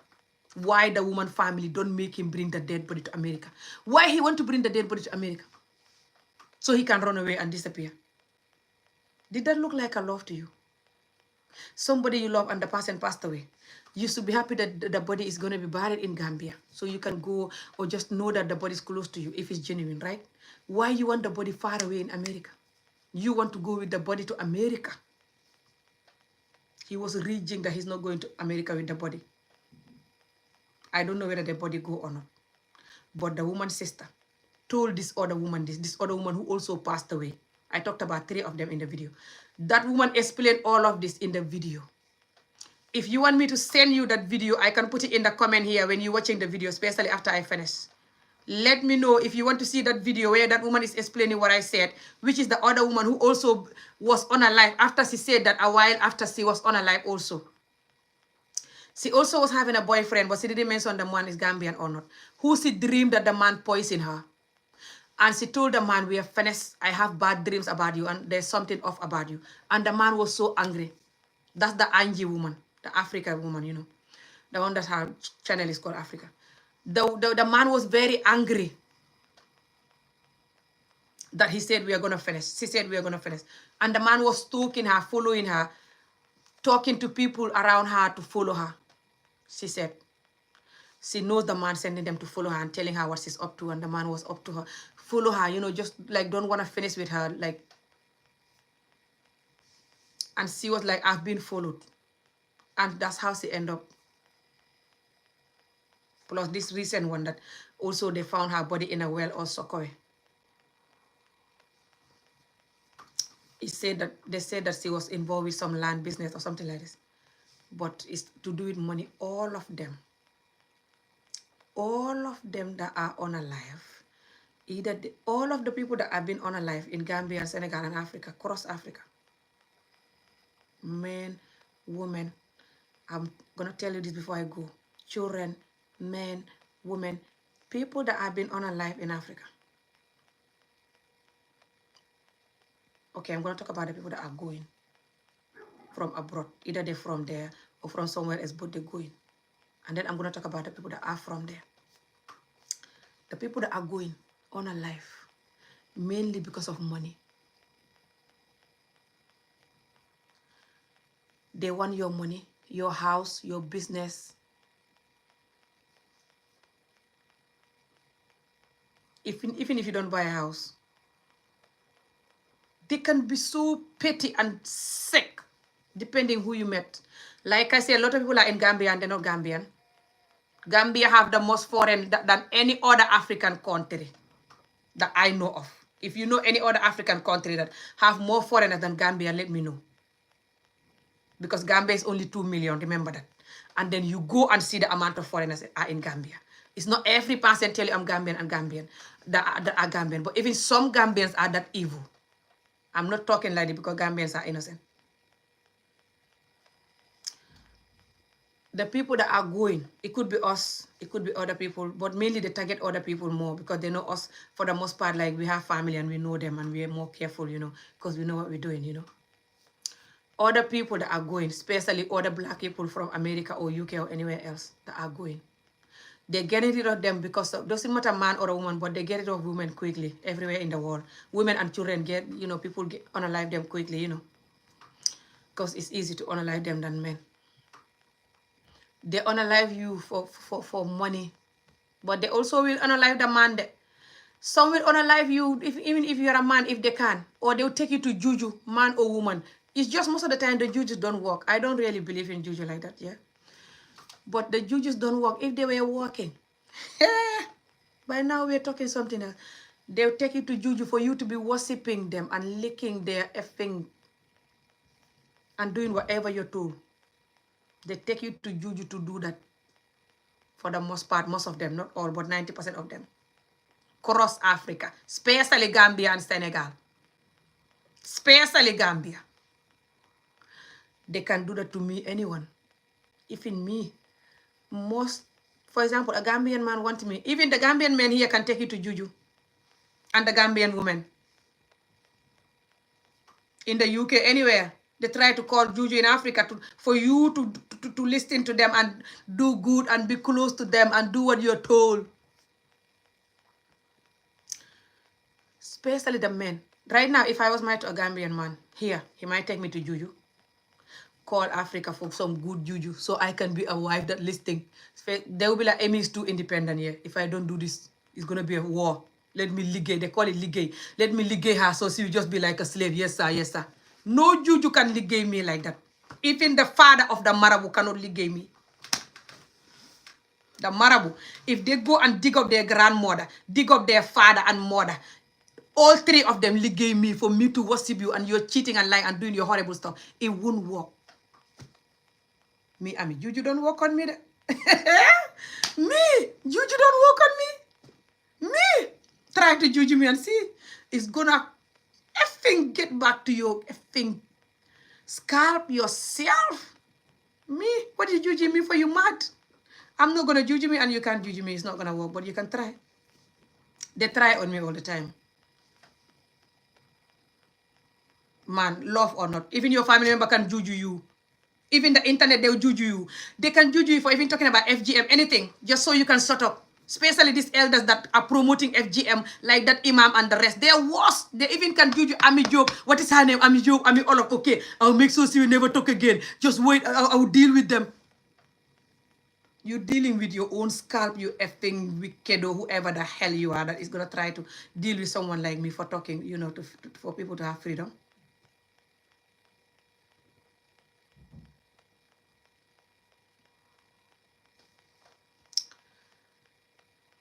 Listen to this. I'm going to say this before I go. If I would ever go. I keep saying I'll go.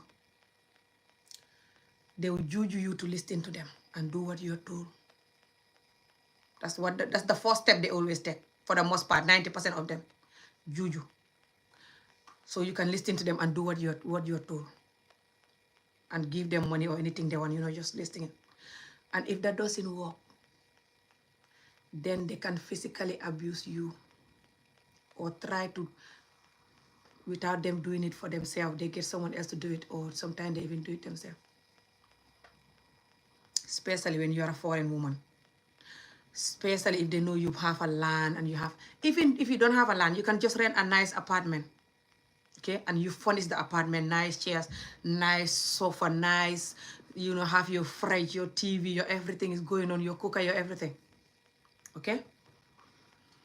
And you pay for 1 year, for example, or 2 years or 1 year. Billahi wallahi tallahi. Some of them, especially if they're not Gambian, might want you unalive just so they can have that house that they have to pay the rent after, even though they will not pay the rent after.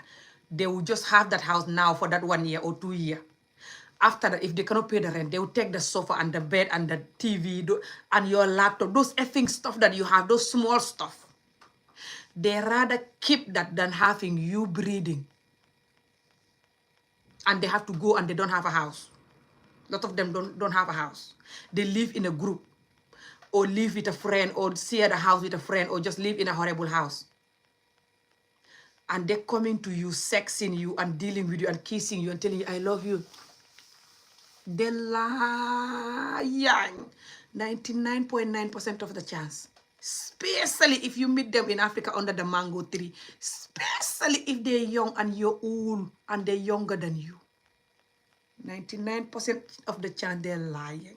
I'm telling you this. And they're doing it for money, opportunity, land, car, anything. They're just looking for anything. Anything. Laptop, phone, anything. They just want something. Just something. Now they're evil, that's why they're doing that, yes. But the main thing that they are more than evil is they don't love themselves. They don't know their value. They're chasing vanity so much because they, you know, risking it all, dying on the Backway in the sea, dying on the Sahara Desert, marrying older people to come here like someone like me and stuff. That's the truth. Why? Because we don't know our dignity, especially when you are under the mango tree and you come from sick family who don't know their dignity, this underage marriage family, lack of school education family, beating children, FGM children, neglecting women and children family. If you come there, from there, a man or woman, you will never know your dignity. They don't know your dignity. They don't treat you like you have dignity when you're young. So how will you know it? Plus the adults are busy hating on themselves. Skin bleaching is rampant. People fake lifing is rampant. You just try to get married in Gambia and see people coming to your wedding, they will dress more beautiful than you on purpose, just so they can have all the attention that this is Amy coming. That's how much they want attention. That's how much they buy love. That's how much they're dying for you to acknowledge that you see them and that they are alive and that they're human, they stand. That's how much Africans lack love, especially Africans from Gambia and Senegal. That's how much we lack love. That's how much we die for people to love and acknowledge us. That's why a lot of us want money and goods, so people can treat us good and respect us, because we hate poor people even though we are poor. Do you hear what I'm saying? 90% of us hate poor people and treat them like a piece of shit, even if they're your own family. Now, somebody that is poor and they're beautiful, for the most part, if they're a woman, even man, but even if they're a man and they're ugly, for the most part, they have a manhood like a horse for the most part. Now, someone that is either beautiful or have a manhood like a horse, but they're poor and they don't know their dignity. Don't you think that's dangerous for them and for you? It's sad. It's very sad and funny. They can get rid of you. They can get rid of themselves by putting themselves in danger, doing everything just because they don't know themselves. They don't know their worth. And they can also use themselves to sex you, even if you're going to give them STD, whatever the word is, those sickness that you get from, or they don't care, just whatever, just, yeah, man, yeah, just, yeah, because they don't know their dignity and they have a manhood like a horse, or they're beautiful, or both. Doesn't matter they're a woman or a man. The women are beautiful for the most part. The men are beautiful, for the handsome for the most part, or the manhood, So using that to get what they want because they don't have the dignity. When you're poor and you have a correct manhood, or you're handsome, especially handsome with the manhood, or you're beautiful as a woman and you're poor, that's when you have to have double self-dignity. You have to love and believe in yourself, double. So that can be your protection, can be your umbrella to protect you. Whenever you think of, let me do this, you're like, no, I'm better than this. But you don't know that though. Nobody teach you you're better than nothing. People beat you, talk to you like a piece of shit when you're a child, FGM you even essay you if you're not lucky, and not do nothing about it, and nobody's gonna talk. Your government, when you're sick, you don't have hospital. You go to school, they beat you. You come home, they beat you. Your mother is suffering. That's 90% or 80% of African life, especially Gambia and Senegal. You can deny it if you want. You have time for denying. You have time for thinking about who is watching and what they will think about us. Everyone knows who we are. It's just that they think we are worse than what we are. You have time to think that people don't know who we are. Let me make it look good. People think we are worse than what we are already. So give up the hell, the fake thinking that you're fine and that nobody should talk. You know you're not fine. So this is the thing.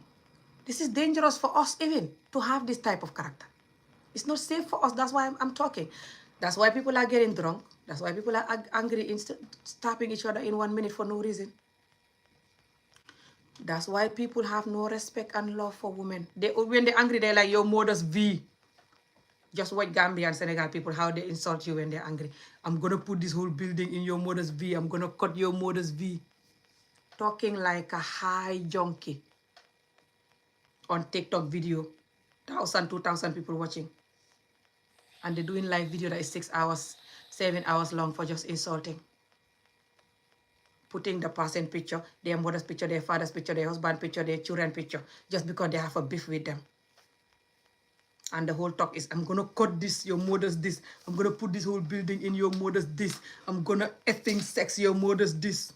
Men saying that in videos. The other men laughing, happy, liking, sharing.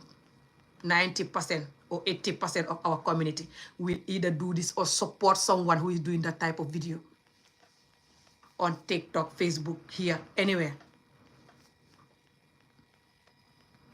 They will support it because they will like it or they will spend all day watching it. You talk normal talk for us to be humans. Watch how they're going to be like, run and look for those type of videos. Look for also videos, horrible videos like a live, free live pornography. This is how you have sex. This is how you do this. This is how you do that. Talking, in Wolof or Mandinka, but mainly Wolof, especially the Senegalese people that does that, or Gambians. Watch how much those videos will have lot of view. Hello.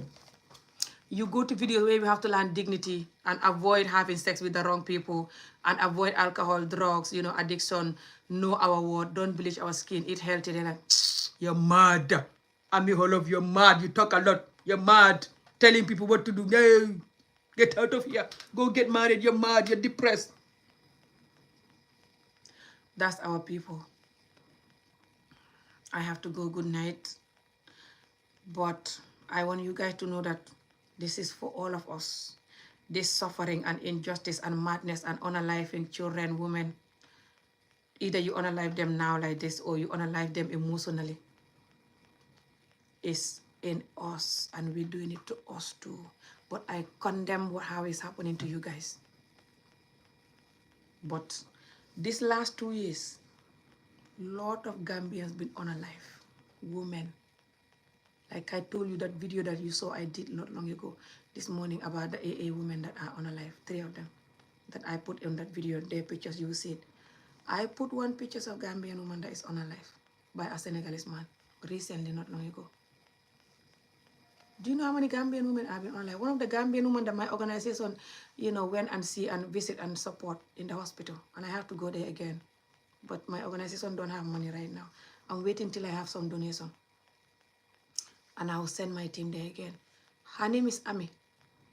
Every Gambian know her story. She's fuller. Her husband was chopping her like this with the cutlass. This whole hand, not the left hand, the right hand. Or was the right hand? I think it was the right hand that was free. But I'm thinking it's the left hand that was free. Because when she was lying down on the bed like this, I remember this hand was the hand that was chopped. Or maybe it was the right hand that was safe. I can't remember. But one of the hand was chopped. And the 2 legs from here down. Ask the Gambians. I cannot post the picture. Is that bad. And the husband who did that, he have a stroke. One side of the body don't work. He have a stroke 2 years ago. He did that because he sell the woman land, sell her cow. The woman have nothing now. The woman has 7 children for him, 2 girls, 5 boys, none of them going to school because of poverty. He sold the woman land, sold her cow. They live in a village. Now, they live together in a land. I don't know whether he owned the land or they live at somebody's land. Sometimes people live at somebody's land, like that woman that you saw her video that I'm looking for donation for her, that I explained to you. That woman, the land they live in, the compound is not theirs, it's somebody else's. Sometimes people have a land and they don't want to live there now. Or they have a land where they live already. They're not ready to build that land now. So they'll borrow you the land to live there. Sometimes they can build a cheap house there for you, local cheap house. Or sometimes they tell you to build your own house if you can afford it. Just for you can security the house, and watch it, the compound, the land. So I don't know whether they own that land where they live now or is the man land. I don't remember asking her that in the interview when I went to visit her in the hospital. Because then she couldn't talk because that thing was new. It was like less than 1 month when that happened to her. And I didn't want to bother her with too many questions. But I went to visit her in the hospital. Because then my organization was just registered. It was just then registered. I went there. I went there. I even did it live on TikTok. People saw the video. But when I went to the hospital, they told me not to film there. So I didn't film her. But when I was going, people see it. Until I get to the hospital, people see it. Ndemban clinic. That woman, her own husband that she has 7 children for. The husband was telling her, she said the husband used to tell her that if you don't stop telling me that I sell your land and your cow and I'm not giving you peace in this place, if you don't stop telling me this, I'll kill you. She said whenever she told the man that you sell my land, sell my cow, and now you're not giving me peace in this place that we are in. You should have left me with my land. That means maybe I was going to be there or something. I don't know, you know. I don't know why he don't like that word though. Because I asked her, why did he did this to you? Can you think of why? She said, I don't know, but I said, was he telling you this before that I'm going to do this? She said, yes. She used to mention this. I remember whenever we argue and I mentioned about my land and my cow that he sold. And in this land I cannot have peace because his wife, his second wife, who he have, I think they have 2 children. According to the story, that wife will do whatever she wants in the house, her and her children. This first wife with the children, they're not allowed to breathe. They're not allowed to do anything. They were living in hell. 7 children. One day he beat the woman and stripped her naked and called the children. One day he beat the woman and stripped her naked and called the children and tell them, come and see your mom is naked. One of the child that was older, he ran and jumped in the well to unalive himself because of pain. Because he was tired of the father. Now that father probably go through these dara places and these places where they teach you children Quran, or just, you know, have a crazy parents then who just beat and torture him. But he definitely been through serious beating growing up. And even essay and horrible stuff. He have massive trauma. That's why he was that miserable for no reason. Even if you have a wife who is bad, you can just give her 2 choices. You either behave, we continue, or you cannot behave, we have to stop. Because I'm doing all I can as a good husband, and I cannot continue you doing like this for no reason. Don't you think for the most part the woman will behave if she love you or want the marriage? If not, you just leave her. It's not by force. But you beating, arguing, and for the most part, it's not like they're doing that because they love you and they're good and you're just bad. For the most part, they're doing that because they're miserable, they're bitter, they have pain. Even if they marry somebody else, they're still gonna trouble you. You know, because they have pain. I talk about where the pain is from, is the serious child beating and the essay. And that, you know, if it's a girl, not just they can beat you and essay you, but they can also beat you and FGM you. But you might not be essayed. It's not everybody that is from Africa or all over the world. Women are being essayed when they're young, no. But women and men, children are being essayed all over the world. Everyone knows that, especially Africa. Because Africa, they neglect women and children more than anything. So,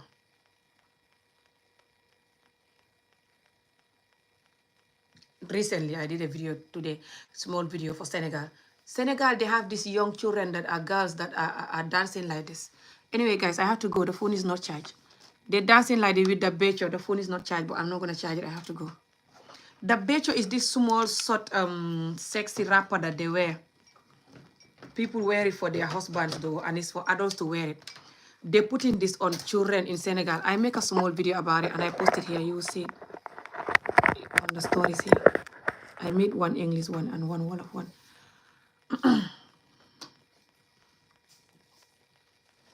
The children in Senegal, this is not charged, that they're making them wear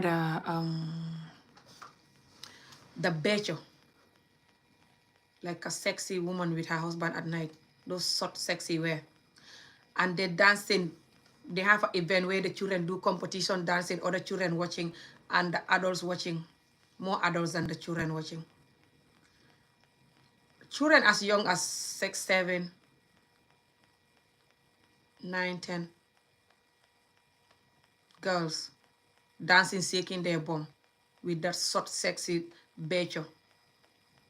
Promoting people that like young people. promoting the young people to strip their dignity and be naked for attention and for people to look at them and attention and love, because people were cheering them, touching, cheering them. The more sexy the dance is and the more sick the bomb is and the more savage and inappropriate it is, the more clap and they've been doing that for years now, but it's getting worse now, more often now in Senegal. They have the gut to post it on TikTok everywhere for everyone to watch. Everyone to watch. The Senegalese women are not saying anything. Very few people make a reaction video, small video about it. The government not saying anything. That is the abuse for child right. That is you abusing the children to entertain the adults who are sick. Lot of adults where they are men and women. And some children too. You're entertaining the adults with those young people dancing inappropriate dance, having those inappropriate becho. Those things that is for married couple is for somebody that is married to buy that becho for their husbands. They're putting that on young, under 10-year-olds, dancing in a big event that is 200 people or more watching. They're doing that competition. Adults, they're doing the drum. And these children dancing, seeking their bum. Guys. The Gambian and Senegalese, they know the type of event I'm talking about. It's for adults to do that. Those young people are doing that competition, promoting that. Knowing fully well that Africa is full of essay. Still now, all over the world have it. But Africa is more rampant because they're not going to talk. They're going to cover up for the person. Because they don't care about children and women for the most part. So, it's not what you're talking. It's not what the people knowing that this person did this and he's a big name person or he's somebody's husband or he's somebody's uncle and people have to respect him. So this child is not worth this man's dignity. So shut up and the child deal with the pain. The man have to have his dignity. In Senegal, just the last 1 year, the amount of SA cases that coming out of there. Gambia and cross Africa is like that too. It's just Senegal is bigger than Gambia. That's why you can see Senegal cases. And Senegal have more news platforms that expose things than Gambia. But it's happening in Gambia too. And cross Africa. And all over the world. SA cases for young people. Especially Senegal, the SA cases that I hate most are the ones that coming from the people that is teaching people Quran. Called Ustaz.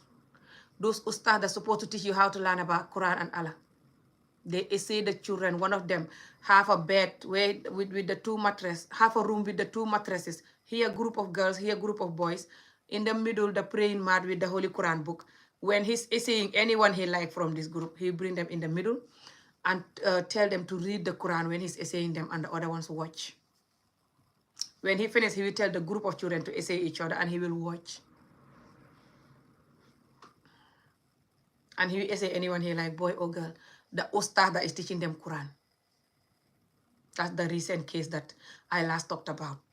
The other lady called Nabu Das was talking about it. And the ustaz people that teach people Quran, they took her to court and the news channel was filming them. About 10 or more of them in a group. That they're so angry with her because she's insulting them. She's calling them pedos and they're not pedos. So they're going to take her to court. They have that energy for her talking. They're attacking her, but they don't have energy like that to attack their fellow people that are doing that. Does that not mean they're like that themselves? Before that, another case in Touba, Senegal. One of the guy, he is a 36 children for 5 years. The older one was 14. And the young one was 7. For 5 years. The children was having infection, need medical attention, no money to buy the medication. The government did not bother. After they interviewed them, 3 months later, they interviewed one of the parents again. I saw her video again on TikTok. And she was saying that nobody went there to visit. They don't have no support. She cannot even get money to buy her child medication. Another SA case also. One of the ustaz who give the children money to go and buy injection thingy so they don't get pregnant. The teenage person give her money to go and buy the injection thing. When the child went there, the people was clever and managed to find out. Managed to make her talk. They came and find out he was doing that to other 9 children and they all have STD. That and more is happening. Senegal, Mali, Guinea, Gambia, cross Africa that is teaching people Quran and are Muslim. And they have boarding homes that they call Dara, where children will go and learn. Or places that are not even boarding home. But the children can go there and learn and go home. Those cases also come out. One case happened in Senegal. The child that was either 9 or 10, but mainly 9, if I remember. The case come out the news also just this past year. All of this thing I'm telling you is just this past year. More happened, by the way, that I don't know of. I don't follow the news every day, by the way. I can stay for 1 or 2 months or more without knowing what's happening in the news. I don't follow it like this. Just so you know. Especially the recent few months. Okay. Also, not all of the cases that you see in the news, we all know that. If you hear one, just know that million is down here that you're not hearing. Okay. One place is a Dara where they learn Quran, but they learn and go home. They don't sleep there and live there like a boarding home. One of the lady that is a teacher, she's a woman. She saw one of the child who is 9 or under 9. The woman explained it on the news like this. The child came out of the toilet and she saw the child coming out of the toilet a couple of times with one of the ustaz. The ustaz will come out, not long the child will come out. She noticed something dodgy. So one day it happened, she just called the child. The child came in. She can see the child was wet and smelling come from a man. And she interviewed the child. The child was scared to talk. She tried, and the child started talking, but begging her to not say anything to the man. She said she have to say it because she have to involve the government and the police because she's a mother. If she's not doing this to put the man in trouble, but she's a mother. And this could happen to her child. The child said the man bring the private part and ask her to do stuff in the toilet of the place where they're learning Quran. Lot of schools in Africa, they say the children abuse them, learning Quran or not. But especially these Quran places. Especially the boarding home ones. And the boarding home ones is mainly for boys, guys. That's why it's worse. It's mainly for boys who goes and stay there. It could be from age 5 or younger. And they stay there until they master the Holy Quran. Some stay there for 20 years. Some stay there for 10, 15, 5. Depending how fast they are to master the Holy Book. They keep them like a slave as well. For them to work for them for free. And sometimes they don't even want them to ever go back. Especially if they are good workers. They try to take them away from their parents. That's what that man was talking about that I explained earlier on. That if one of those children that he kept that and is teaching them Quran run away or try to achieve life outside of him, they will never achieve life. He hold their future like this. He was talking like that in the video. The story that I explained earlier on is one of that ustaz. Who knows what that ustaz is doing with the children? Lot of them are essaying the children and doing whatever. And the Gambians are watching, the Senegalese are watching, the Africans are watching. Everything I'm telling you, they know this and more. They will not talk and you will not talk. Lot of them are right now watching this video, gossiping, insulting me, belittling me, telling me that this person talk a lot. This person, look at how they're tarnishing us. Oh, she's just tarnishing the name of Africa. Lot of them watching me now, they're saying that. And they're going to watch me after and they will say that. They always tell me that physically. When I was in Gambia not long, one of them was nearly attacking me for talking about FGM, for talking about why that Imam is promoting FGM. He said to me that, you always insult that Imam, you don't respect him, you talk to him anyhow. And that you shall be dealt with here. You're definitely gonna be dealt with one day. He said this to me live. I was live even. He met me on the ferry when I crossed the ferry. I was live in the video. He said that all my fans hearing. And they always telling me either call or commenting that they're gonna unalive me or they can't wait for me to be unalive or something horrible to happen to me. Or if they have power, they will definitely unalive me. But if I go to Gambia, they will beat me. They always say horrible stuff. They rather say that to me. Just like those imam, those ustad that I told you in Senegal. They rather attack Nabu than attacking these people that are doing this. Does that not mean they're all the same? All of these people that are watching, all of us Africans that are watching, using this internet to not fight for human rights and justice, so we can finally have good Africa that is developed. But we can use it to shut people down.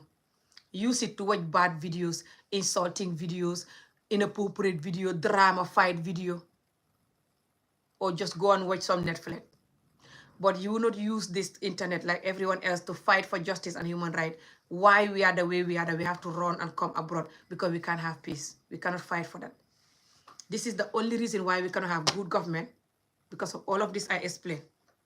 That neglecting women and children, the beating, the essaying, the injustice is the reason why we can never have good government, good marriages, good friends, good family, good anything. It's rare. It's like the 2%. Friends, family, marriage, everything is just the 2% that are genuine. The 2%. But we cannot fight for that to be more, so we can have peace. But we can run and come abroad. We cannot fight, but we can fight the person that is talking for this to end. As long as we know, I'm going to say this before I go, I swear I'm going now. As long as we know that us, the adults, that know what we are doing, when we see a car, we check, we're like, oh. But when we see the truth and reality, we run.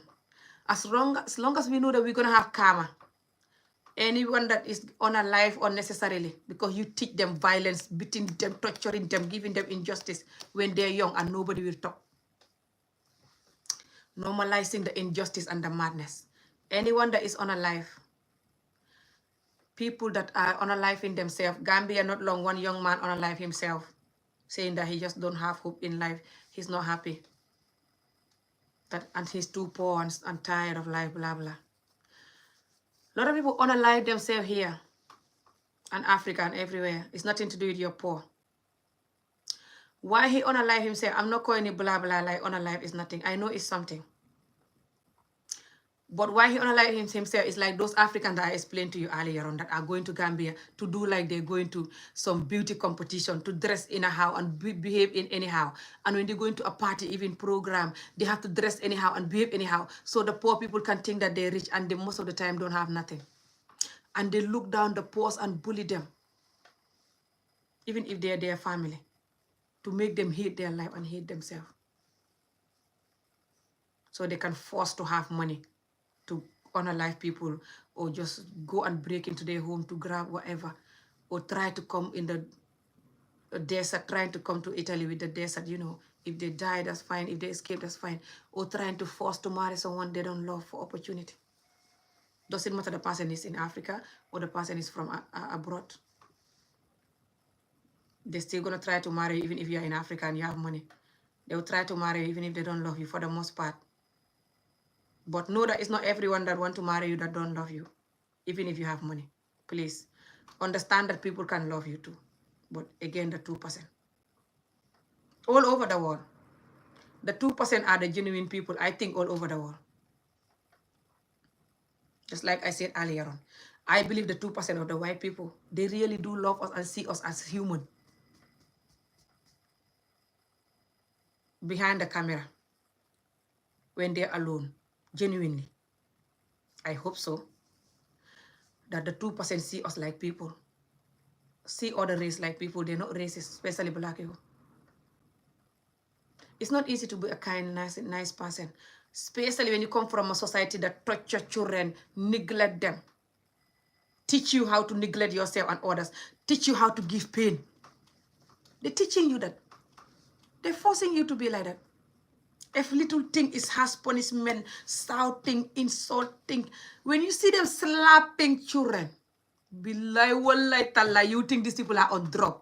When they slap children, when they beat children, you would think these people are mad and on drug on top of that.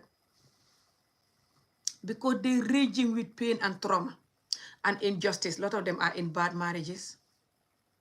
Just horrible stuff, plus they beat them, torture them themselves, or even SA, FGM as a woman. So many unnecessary pain that you take your whole life. And you cannot revenge it on those ones that give you the pain. So you're going to revenge it on the child. Poor children, yeah. Until Africa stop treating children and women the way they do, Africa will never ever have peace, or don't have violence, or have normal heart for humans. But I know the whole world is like that. A lot of people don't have a heart, and are doing horrible stuff all over the world. I know that. Just to remind you that I know that. but I'm focusing on my land. So take it or leave it. Let's focus on my land. We are the one that run away more. Other people can do stuff and get away with it. Why? Because they don't have to run away like we do. At least a lot of them are managing in their land with their horrible behavior. They still manage to develop their land like that. They do run, but not many. Lot of white people and other people are in Gambia and other African countries, especially people from UK and stuff. They retire there a lot and stuff. But it's not many like us, how we run here, yeah. We are only 2 million and we are all over. Look at me, I'm in Scotland. Do you know how many Gambians are in this Scotland that is far away? If you come to England, you come to Scotland. Scotland is far away. Scotland is like Casamance and Senegal. Scotland is another part of UK. And Scotland here that is in the jungle. Lot of Africans are here, especially Gambians, in this cool. And some people are racist and you're sort of managing. What are you going to do? You can run millions of miles. You have energy for that. But you don't have energy to talk and act for why you are running to stop. Anyone that is like that. I have to go now, guys. I swear I have to go. And this camera is making my wig and myself because the camera is so dark. You can't see me because the lightning.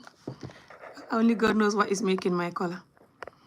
That's true. I have to go now, I swear. Many Gambians are loving him now. Loving who? I don't know what this person said. I mean, love you. I have been watching you for 3 years. I'm a AA living in the Gambia. I miss you when you were here. Please let me know when you come again. I want to meet you. Oh, thank you so much. Who are you? Are you a man or a woman? Mama, Ama, I don't know what. Okay, are you a man? I think you are a woman. Doesn't matter. But I'm coming to Gambia. And if you want to work with my organization by going to schools, I'm tired now. And today I'm not myself because of this woman that I've been watching her videos. This woman that is on a live, you know. I'm in Gambia. And I've been watching her videos and I'm just sad, you know. I was crying. Okay, you are a woman. That's good. So what you're going to do is message me at my username here, 1980@gmail.com. Okay? And I can give you my WhatsApp number if you want and we talk. So you can train and you can go. And my husband died here. Oh, what happened?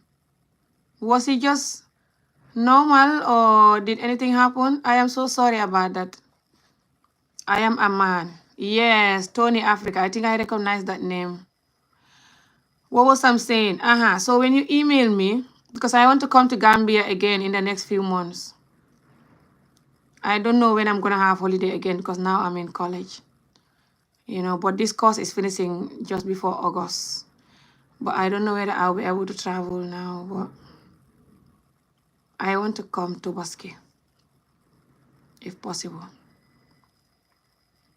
That's in the next 3 months or so. But 3-4 months or so. But if you want, you can email me and I'll talk to you about the organization and you can go to the schools and motivate the youths. They will really appreciate that. Especially an AA person talking to them, yeah? But I have to go and take off this wig and everything. The color of this wig is not matching my own color because I've not done any foundation. It looks ridiculous. Will come and pitch you. Live in Burusuwe. Oh, you mean pick you or something? Do you live in Burusuwe? Okay, no problem. I was passing Burusuwe all the time because I was living in Tangier. So have a good day. Good night or day wherever you're watching from. And see you again another video. I did not plan this video too long, but I end up making it long.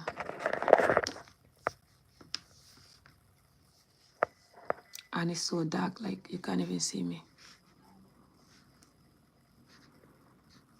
The camera and the lightning make my skin look so bad and stuff, but it's fine. Okay, guys, I'm gonna go. Have a good day. Rest in peace to these sisters. Everyone, watch out for yourself. I pray that All of us be safe. Anyone that is planning evil, I pray that their own karma will hunt them and finish them before they can try to finish anyone. I pray anyone that finished people or did them really horrible should face the karma now soon. But we all have to keep praying and keep watching out for ourselves and keep telling the truth and keep doing the right thing. Everything will be fine, yeah? Good night. Thank you. Have a good night. See you again in video. Bye. Don't forget, if you want to learn Wolof or Mandinka, message me £25 a month once a week, okay? Don't forget. Okay, bye. Thank you.